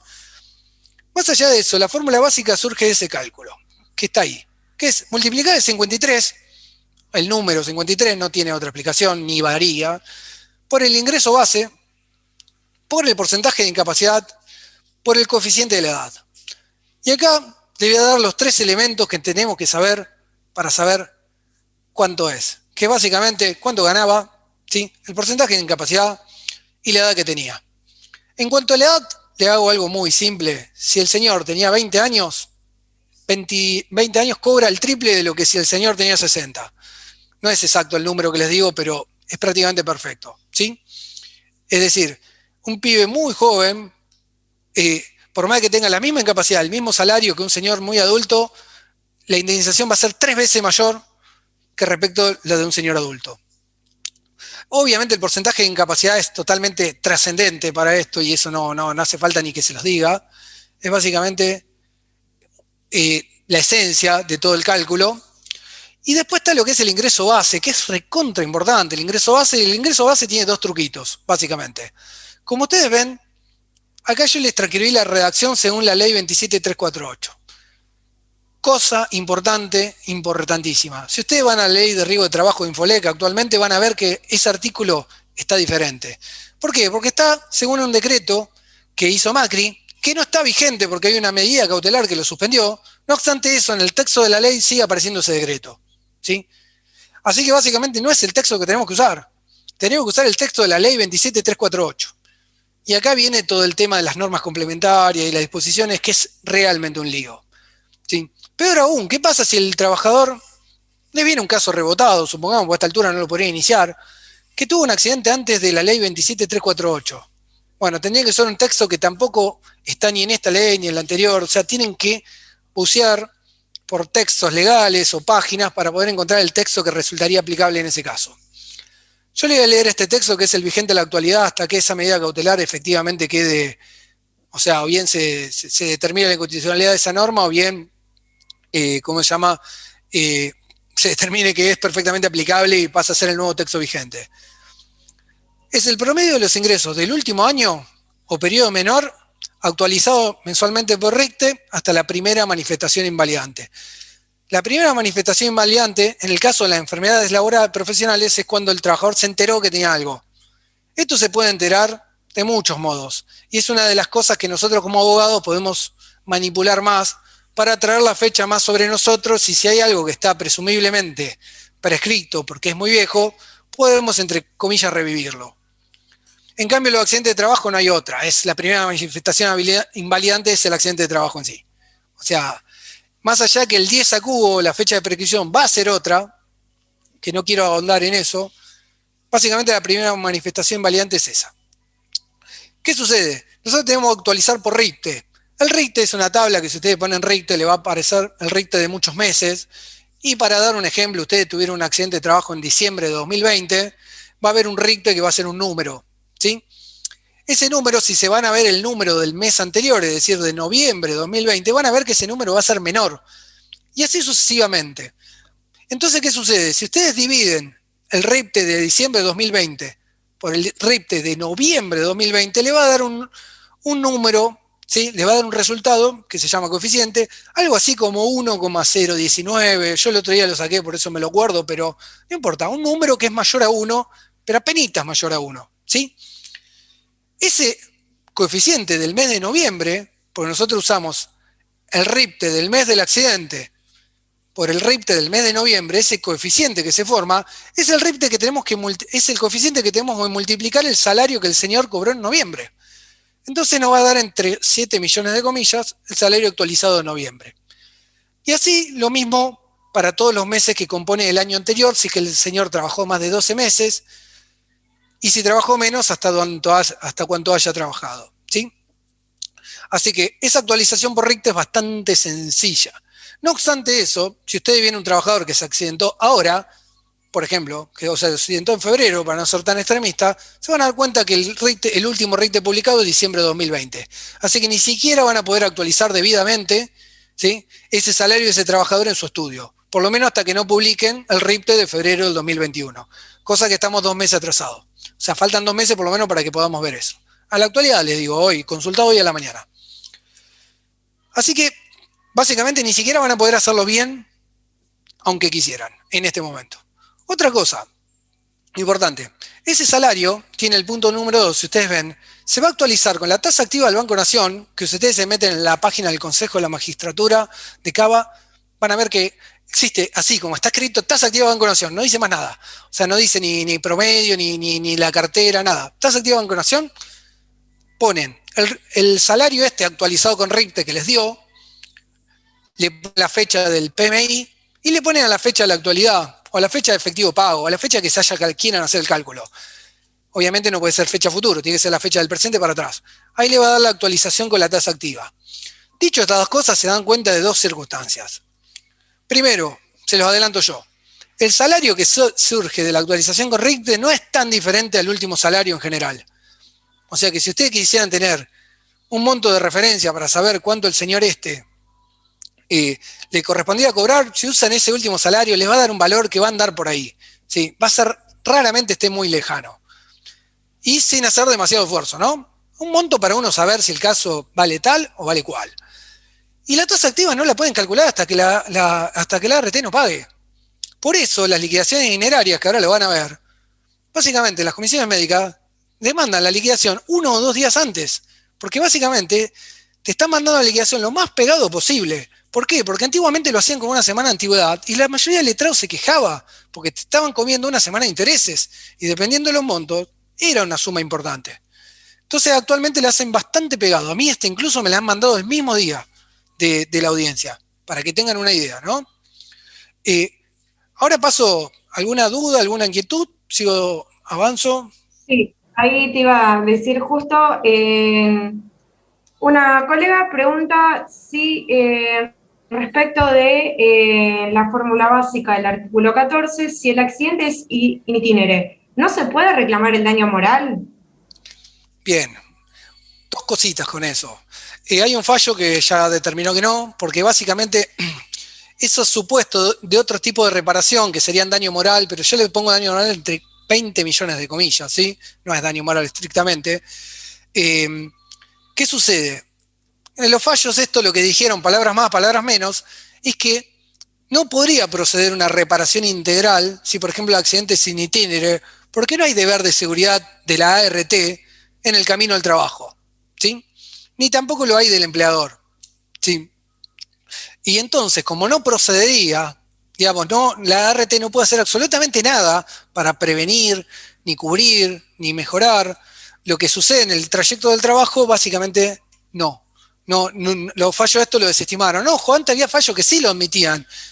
O sea, esto cambió hace relativamente poco, ¿sí? Con un fallo de Corte Suprema, en lo cual se plegaron todos la Corte, por lo menos la Suprema Corte nuestra sí. Así que te diría que no. Intentarlo se puede, por supuesto. Probablemente no funcione. Eso por un lado. Y además, mal que me pese, el razonamiento es relativamente entendible, ¿sí? El razonamiento de la Corte Suprema y del Tribunal. Eso por un lado. El otro que me habías dicho era... No, había consultado si, bueno, podía reclamar el daño moral y nos vuelve a preguntar si se puede pasar el nombre de el fallo que estabas comentando recién. Sí, se lo puedo pasar, no me acuerdo.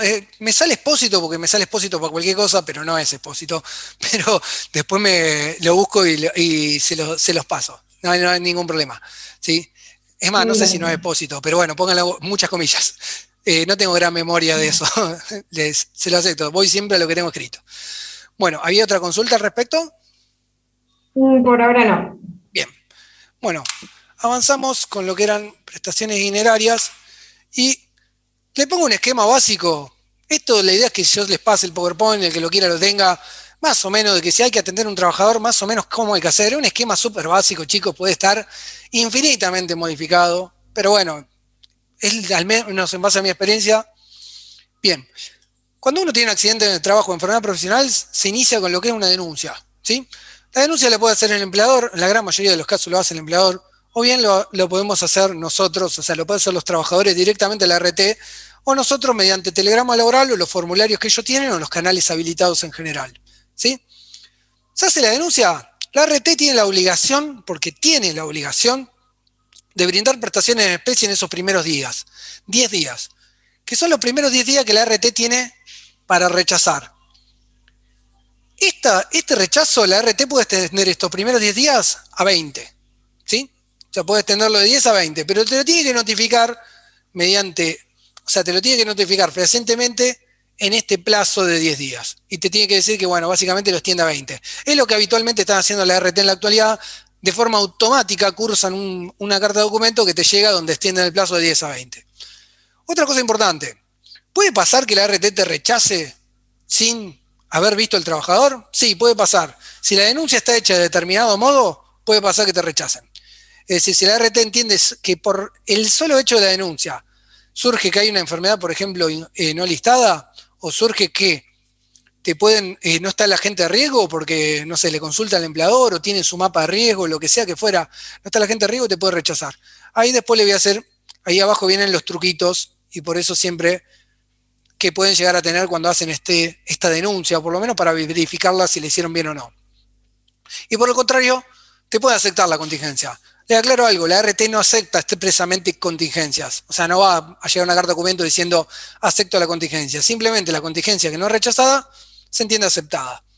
Tengan en cuenta que el vencimiento de esos plazos que tiene ahí es perentorio. Si no rechazan esos plazos, básicamente se tiene por aceptar la contingencia. Hecho que en la justicia vamos a poder hacer valer sin ningún problema, pero en la comisión médica a mí me costó horrores.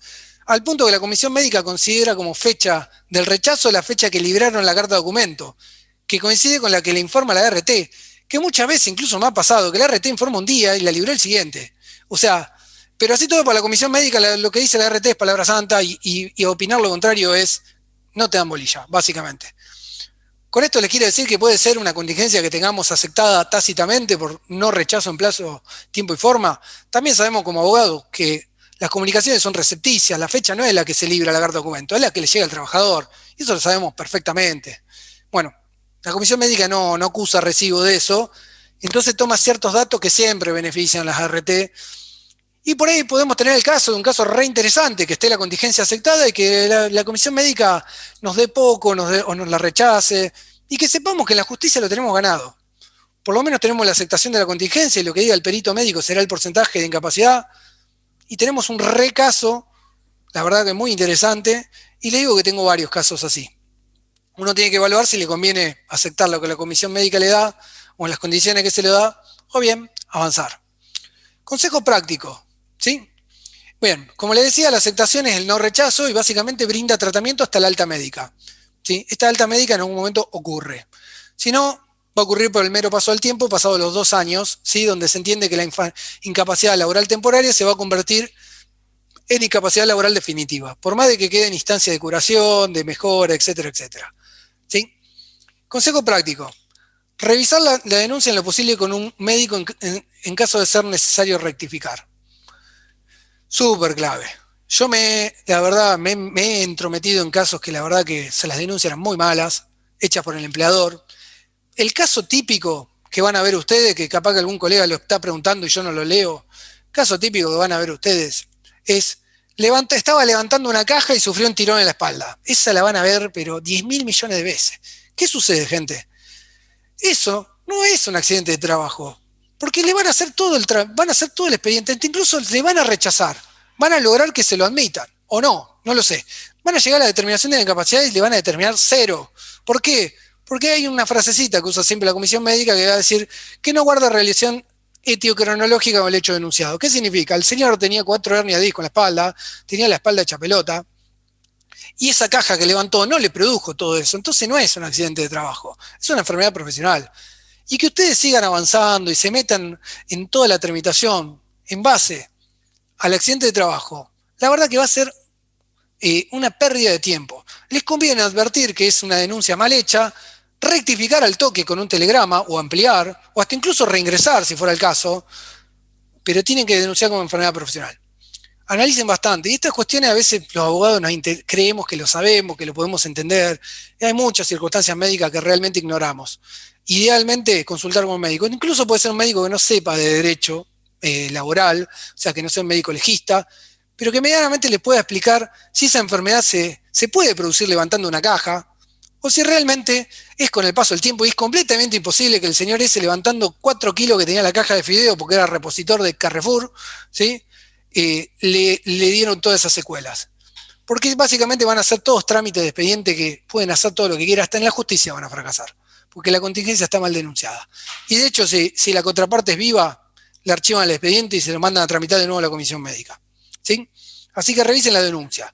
Otra cosa, cuando denuncian, y esto es también otro ejemplo práctico, por favor verifiquen la página de la RT contratada, y que el periodo contratado, no la última RT, sino que en el periodo contratado, esa RT haya estado vigente, porque me pasó que la RT de tratamiento, del alta, todo como si hubiese sido la RT tratante, y en realidad no era, se confundieron ellos mismos. Yo tengo un alta de una RT que no era la RT contratada, o sea, le dio tratamiento de onda.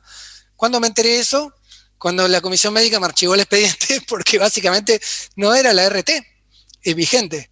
Así que verifiquen eso. También me sucedió una cosa que me sucedió hace relativamente poco. Yo denuncié una enfermedad profesional y le puse septiembre de 2019. Súper confiado porque el señor había tenido un accidente de trabajo en octubre. Perdón, septiembre de 2020, había tenido un accidente de trabajo en octubre con X ART.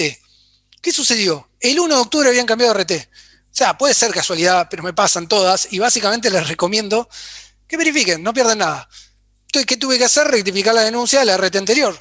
¿Quién iba a imaginar? Uno que, bueno, tuvo la PMI de él era el 3 de octubre y yo denuncié una del 30 de septiembre, 4 días antes. Bueno, esos 4 días antes había otra RT. Básicamente toda la denuncia que fui haciendo con la RT, y es más, se dieron cuenta bastante tarde de eso, la RT. Si no, podría haber pasado lo mismo que la otra vez. Que le den tratamiento, que todo, y llegar a la comisión médica y se archive. Bien.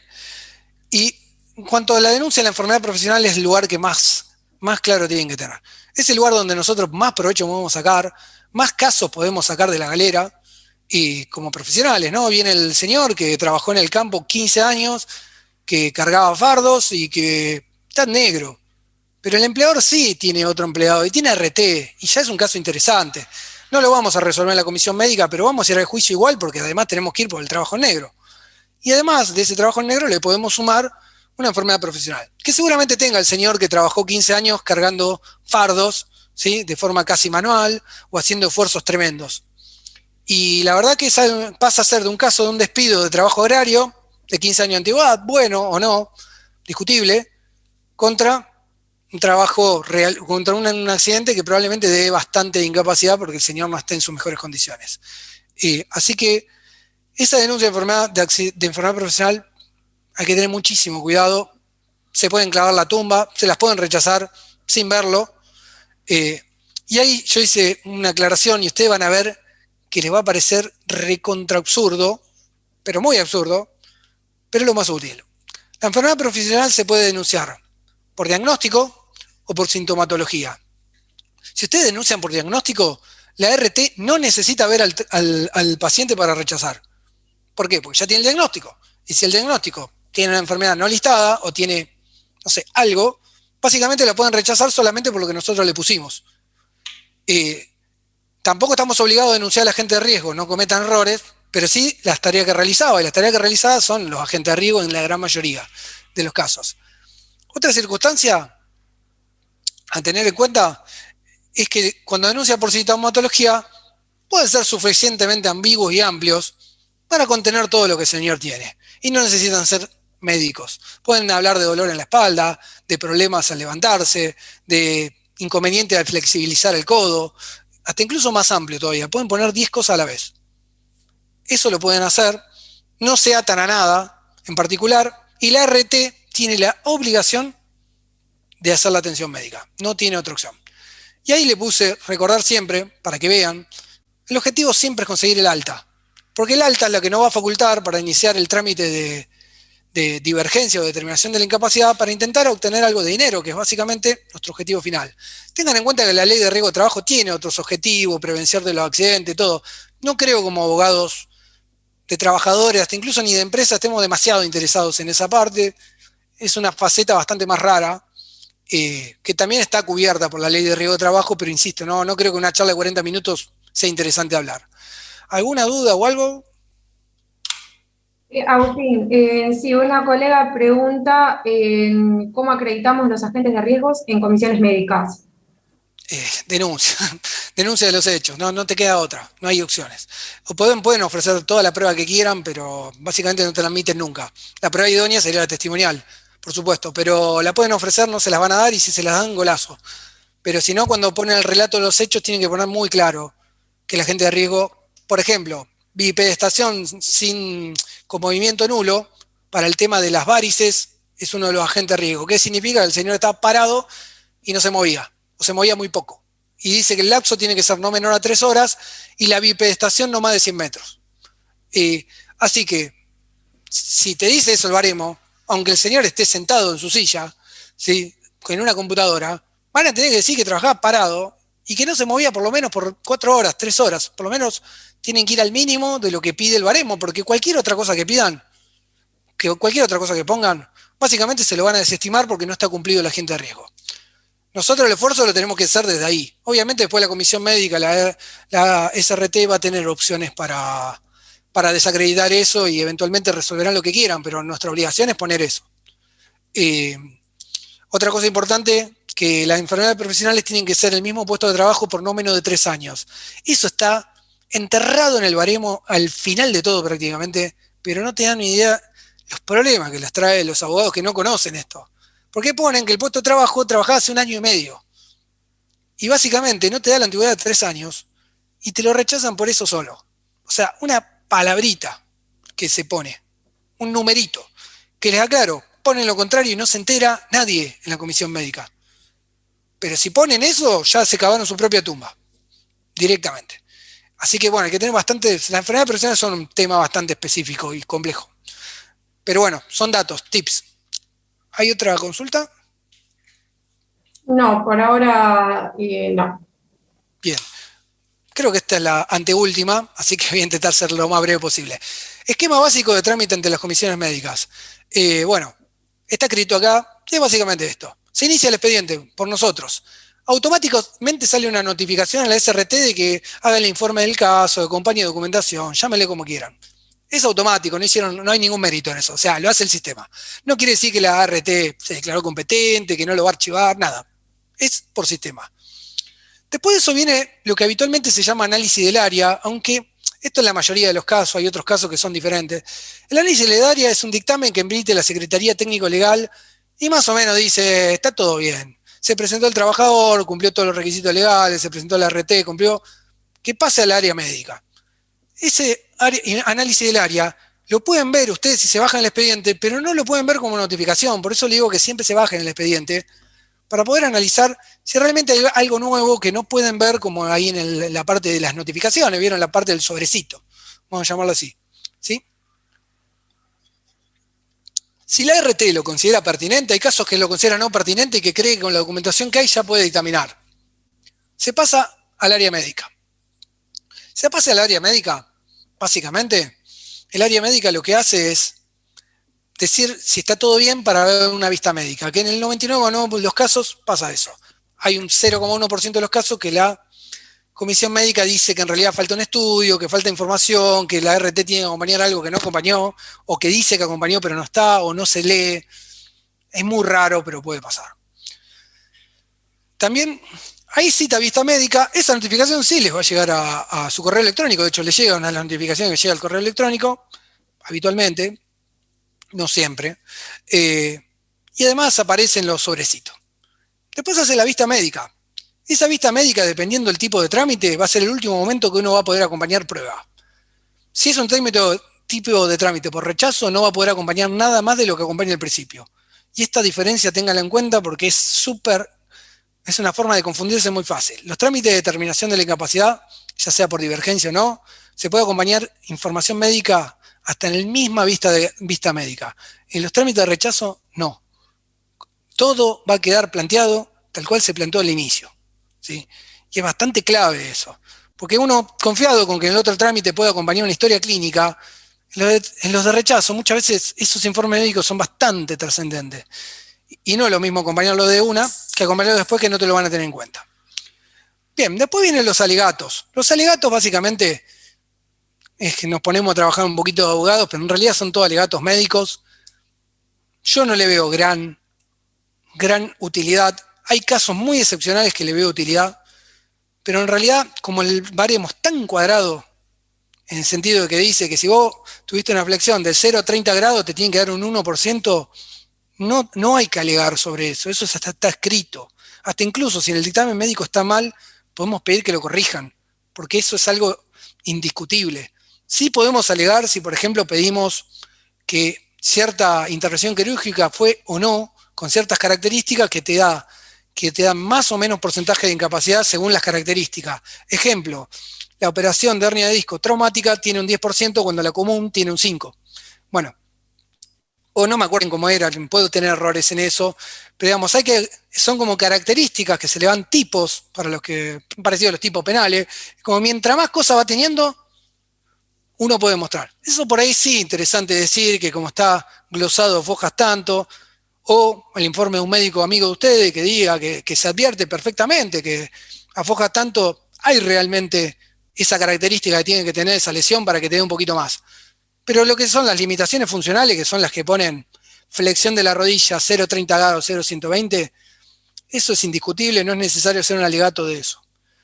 Tampoco es obligatorio. Después se pasa al dictamen médico. Importante para tener en cuenta el dictamen médico, mal que nos pese, y esto lo estuve investigando bastante la vez, no tiene plazo. Yo me quería morir cuando vi eso. Pero bueno, estamos de acuerdo que no está este sistema hecho del todo favorable para los trabajadores. Yo buscaba de todos lados para pedir que estaban dictaminando fuera de término, no encontré un solo lugar donde diga el plazo, y si realmente algún colega lo sabe y ve que tienen que presentarlo. En las comisiones médicas hablan de 10 días hábiles. Yo jamás en la vida vi esos 10 días hábiles. Si está, no los encontré. Y si algún colega lo sabe su existencia y me lo facilita, se lo agradeceré. Ese plazo que tienen las comisiones médicas es desde que se haga la vista médica, pero si hay un estudio complementario se va a atrasar. Y va a ser que ese no plazo, digamos, pero digamos, ese dictamen médico lo van a poder hacer recién desde cuando se informe en el expediente el resultado del estudio. Y tengan en cuenta que la mayoría de los estudios requieren informes, por lo cual esos estudios no son inmediatos. Que los mandan por sistema y la entidad que los hace, que son entidades contratadas por la SRT, a veces tardan. Eso lo pueden verificar muy fácil. Cuando tengan un expediente con un estudio complementario, fíjense en la fecha en la cual está ingresado ese estudio y fíjense en la fecha que se lo hizo. Y ahí van a ver la demora que se tiene. Después viene el dictamen médico. Sobre este dictamen médico no se puede apelar, ¿sí? Importante que se sepa. Salvo en el caso de la enfermedad no listada, que siguen usando una regulación vieja donde efectivamente se apela el dictamen médico, y el dictamen médico en sí trae aparejado la disposición de clausura, todo junto. Para la enfermedad común y las determinaciones de incapacidad, solamente se pueden pedir aclaraciones de errores materiales. ¿Qué les recomiendo? Agarren el baremo, verifiquen si pusieron que era un 2%, vean que esté bien, ¿sí? Y si están con un médico pueden llegar a ver algo más, pero no es mucho lo que se puede hacer porque son solamente errores materiales, o aclaraciones, o tal vez determinaron 0,30 grados y te tenían que dar un 2% por flexión de rodilla y no te dieron nada. Bueno, eso es un error, es una omisión. Se puede presentar al escrito, y de hecho lo deberían tener que hacer, porque a veces que se le coma un 2-3% es bastante dinero, ¿eh? Para el trabajador ni hablar, y para ustedes también. Y después viene la conclusión del expediente. Si determinaron que hay incapacidad, se va a abrir lo que es el servicio de homologación, se va a citar el servicio de homologación. Actualmente las audiencias son virtuales y se presta conformidad. Hay que acompañar CBU, DNI, nada importante, digamos. Se tiene la audiencia, se celebra, si se acuerda, todos felices, más o menos a los 5 días homologan, a los 5 días de homologación tienen que pagar, fin. Y la verdad que los plazos esos sí se cumplen.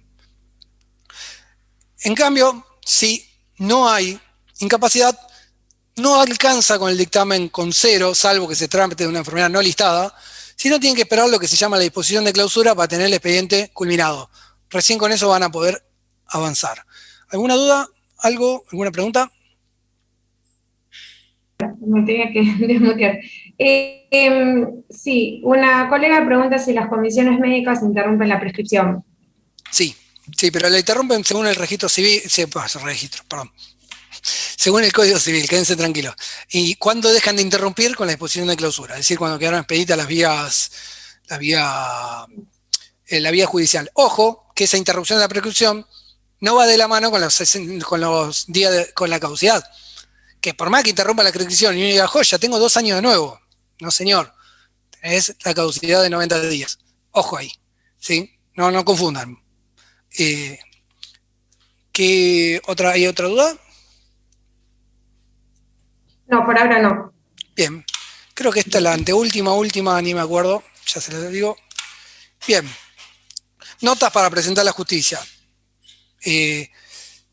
Bien, si es trabajo registrado hay que iniciar después de la disposición de clausura. Fin. Digamos, con el fallo Marchetti o por hoy otra cosa no podemos hacer. ¿Que habrá algún que otro tribunal que se esté apartando de eso? Está sucediendo. Hay un par de tribunales en Quilmes, creo que uno en La Plata, pero mayormente, gente, tenemos que pasar la vía administrativa. Y tenemos que plazarla con disposición de clausura. ¿Qué quiere decir esto? Que si acordamos, se entendería como que hay, ¿cómo se llama? Cosa jugada administrativa. La única opción que yo le veo, que yo de hecho yo lo planteo así, que es como las comisiones médicas no tratan ni trabajan sobre el trabajo en negro, no registrado. Básicamente, ¿qué pasa si el trabajador estaba mal registrado? O sea, se hizo el trámite entero, se ganó por un 10%, se le pagó la indemnización por el salario que tenía registrado. ¿Puedo ir a la justicia a reclamar la diferencia? Yo humildemente entiendo que sí. Porque todavía sigue vigente el artículo 12, si no me equivoco, el decreto 71796, no me acuerdo cuál es, que dice que básicamente sin perjuicio de que cobre los sistemas atrás, acá en las diapositivas. ¿Qué sucede? Igualmente pueden entender que no, porque le pueden decir que hay cosas jugadas administrativas y que uno aceptó y que todo lo relativo a esa contingencia ya está terminado. Yo me la jugaría. Realmente además porque el artículo este sigue vigente. Esto tengo que aclararlo. ¿Sí? Cuando hay trabajo no registrado, yo iría directamente a la justicia, ¿sí? Como ya aclaré. Puse, lo óptimo es contar con un dictamen médico previo. Si no tenemos un dictamen, vamos a andar a hacer un dibujo cuando pongamos incapacidad tremendo, ¿sí? Más allá de que a veces los dictámenes que conseguimos son medio dibujados a nuestro favor, la realidad es que ahí lo vamos a hacer sin ningún tipo de idea. Ni tampoco vamos a poner bien de qué patología se trata. Las preguntas a la pericial va a ser malas, y si le podíamos sacar algún provecho no lo vamos a sacar. Bien, otra cosa ultra, hiper, archi importante, el reclamo debe versar sobre la contingencia en cuestión. Si se olvidaron de poner algo, o pasó esto que yo te dije ¿qué sucedió? La denuncia es malísima, denuncia que levantando una caja tiene 3 hernias. Chico, va a fallar también la justicia esto. Y si la RT es viva, que lo está haciendo últimamente, básicamente van a decir que no se agotó la vía administrativa si agregan otra cosa. A mí me han pedido eso, hasta incluso cuando agregué incapacidad psicológica, porque dijeron que yo no lo peticioné en la comisión médica. Le adelanto que eso está mal, porque quien determina las incapacidades, quien hace los análisis, no somos nosotros, es la RT. Y si la RT omitió algo, bueno, cosa de ellos, pero la contingencia tiene que estar bien denunciada. Y así todo es mi opinión, y no tengo la certeza de que lo que esté diciendo. Ahora tengo que esperar la resolución del tribunal en un caso muy concreto. Vamos a ver qué opina. Capaz que dicen que efectivamente, como pedí incapacidad psicológica, tengo que tramitar las comisiones médicas para determinar si la tiene, para que recién después poder pedirla. Cuando esa incapacidad psicológica se mencionó una línea en las comisiones médicas. Esperemos. Ahí les aclaro, por eso les digo la importancia de empezar bien de abajo. Hacer hincapié en la prueba pericial. La prueba pericial nos da todas las respuestas que necesitamos y tenemos que tener en claro qué respuesta necesitamos. Es complicado cuando manejamos humo, cuando no tenemos mucha idea de qué está pasando. Podemos pedir, por ejemplo, una pericial de seguridad y higiene. ¿Nos sirve para algo? En un caso de un accidente en itinere. No, absolutamente para nada, no sirve para nada, no tiene nada que ver. Pero yo veo casos de accidentes en itinere que las veo, porque está en el copy-pegue de que quedó. Hay que pensarlas un poquito más y ahí ver cuáles nos dan alguna respuesta. Otra cosa importante y una nota, tal vez hasta incluso pueda llegar a adherir a alguna susceptibilidad, no es lo mismo perito psicólogo que psiquiatra. Por favor. El baremo, si van por la prestación sistémica, no atiende incapacidades psicológicas, atiende incapacidades psiquiátricas. ¿Sí? No hay ninguna incapacidad en el baremo de la ley de riesgo de trabajo que sea psicológica, son psiquiátricas. Y un psicólogo se tendría que abstener de expedirse sobre puntos de pericia que no son de su experticia, porque no es lo mismo. Así todo, para beneficio de algunos, si ya lo tiene hecho así, ni el tribunal se da cuenta, porque realmente sortea psicólogo o psiquiatra de forma totalmente aleatoria. He visto que hay que pedir un psicólogo y me sortea un psiquiatra y al revés, o sea, parece que todo lo mismo. Y los peritos tampoco hacen nada, o sea, no les conviene tampoco. Básicamente se piden sobre el punto de pericia que les corresponde y que no. Tengo un solo contraejemplo donde una perito del asistente de la asesoría pericial psiquiátrica, una perita psiquiátrica se omitió de despedirse sobre los puntos que hablaba de incapacidades psicológicas, porque dijo que no era su experticia. Es el único contraejemplo, tal vez alguno tenga otro. Otra cosa, la prueba informativa es la que nos va a dar de comer bastante, porque básicamente está en la historia clínica, y acá la recomendación sería no confíen en la historia clínica acompañada de la RT. Puede estar sesgada, puede estar cortada, le pueden faltar partes. Si lo intervinieron, puede no mandar el protocolo quirúrgico. Hasta incluso muchas veces, que eso me pasó puntualmente en un caso en comisión médica, que no mandaron el protocolo quirúrgico de una operación de hernia que daba un 5% el por solo hecho de haberse hecho. Y no lo mandaron. Si yo no lo acompañaba de forma privada, básicamente el trabajador no lo tenía. Lo hicieron adrede, mandaron un montón de cosas y eso no. Así que no confíen. Todos los lugares que se haya atendido, incluso aunque hayan sido por la RT, se solicita en forma historia clínica. Fin. Básicamente eso. Otra cosa importante. Yo creo que la prueba pericial contable es totalmente de gusto, no sirve absolutamente para nada. Hacer el cálculo es un cálculo que va a hacer el perito con 3 cosas que después la secretaria lo va a tener que hacer de nuevo, básicamente. Así que realmente yo pido, siempre me opongo, a veces me lo dan y a veces no, la verdad que vengo miti. Con que pidan un informe informativo a la FIP o al empleador, van a estar bastante bien. Es mejor con el empleador que la FIP. No son excluyentes, porque la FIP te manda montos globales y el empleador te manda rubro por rubro. Y hay ciertos rubros que la FIP no los considera, que son no remunerativos en general, que a nosotros sí nos interesan a los efectos del cálculo, porque básicamente los tendríamos que incluir. Otra cosa, para que tengan en cuenta, se puede optar por la vía sistémica o la reparación integral. Es decir, por la reparación sistémica de la ley de riesgo de trabajo o la civil. Hay casos donde no conviene complicarse tanto la vida con la civil, porque verdaderamente la sistémica te quedó regalada, ya sea porque la contingencia se aceptó, por un montón de circunstancias la tenemos fácil. Es decir, no necesitamos testigos porque la contingencia está aceptada, necesitamos un informe médico favorable y no mucho más que eso y ya lo ganamos. Hay veces que una acción sistémica, por ejemplo, que generalmente en los casos de las enfermedades profesionales rechazadas, es más o menos lo mismo, los elementos son casi iguales que si hacemos una acción civil. Y la verdad que la acción civil da más plata. No son exactamente iguales, hay que analizar cada caso, pero habría que ver bien cuándo conviene iniciar una o iniciar otra. ¿Sí? ¿Alguna duda de esto último? No, por el momento no. Así que bien. Si querés ir pensando, no hay. Cierro. Última diapositiva, ¿sí? Lo que les dije antes, las comisiones médicas tienen muchísima facilidad de archivar los expedientes. Tengan cualquier cosa. No acompañaron, antes no te requerían por sistema, apenas se implementó el sistema, a varios colegas le habrá pasado, que no te requerían la matrícula, o sea, nuestra credencial y nuestro DNI. No lo pedía. Si no lo acompañaba, te lo archivaba. Ni siquiera te requerían por 24 horas que lo acompañes. O sea, tiene una facilidad de archivar las cosas. Si, no sé, te equivocaste en lugar de poner Mercedes, pusiste Luján o pusiste Moreno, por más de que 76 documentos escaneaste y presentaste, estén con la comisión que vos elegiste, pero que olvidaste en ese tilde, te equivocaste, te archivan. Si sin querer pusiste un domicilio que no era el del DNI, te lo archivan también. A veces te piden que rectifiquen 24 horas. Yo les doy como experiencia, me lo han pedido un 10% de las veces y el 20% lo han archivado. La verdad que es bastante complicado. Hay que tener muy en claro cómo se inicia. Si iniciaste, obviamente, esto ya les aclaro, iniciás con una enfermedad listada, digamos, rechazo de la contingencia 27348, y era rechazo de la enfermedad no listada, perdieron. O sea, básicamente se lo van a archivar. Y no le van a rectificar y no va a pasar nada, se lo van a archivar. Otra recaudo continual con un trámite mal denunciado es una pérdida de tiempo, en todo tipo de instancias, desde ya sea que le estén dando tratamiento para adelante. Vean y háganse siempre con la denuncia. Conseguir la denuncia cuando el trabajador no las tiene es un problemón, realmente. La RT no te la da nunca, la SRT no te ayuda generalmente en nada. Ahora dicen que iniciaron un trámite específico para eso, yo no lo vi, lo busqué y no lo encontré. Lo he pedido por telegrama y no me lo han mandado. Y lo he mandado a los centros que les dieron el alta o la denuncia, no se lo han hecho, los productores seguros. El empleador a veces no te lo quiere facilitar, un problema. Pero está la clave ahí.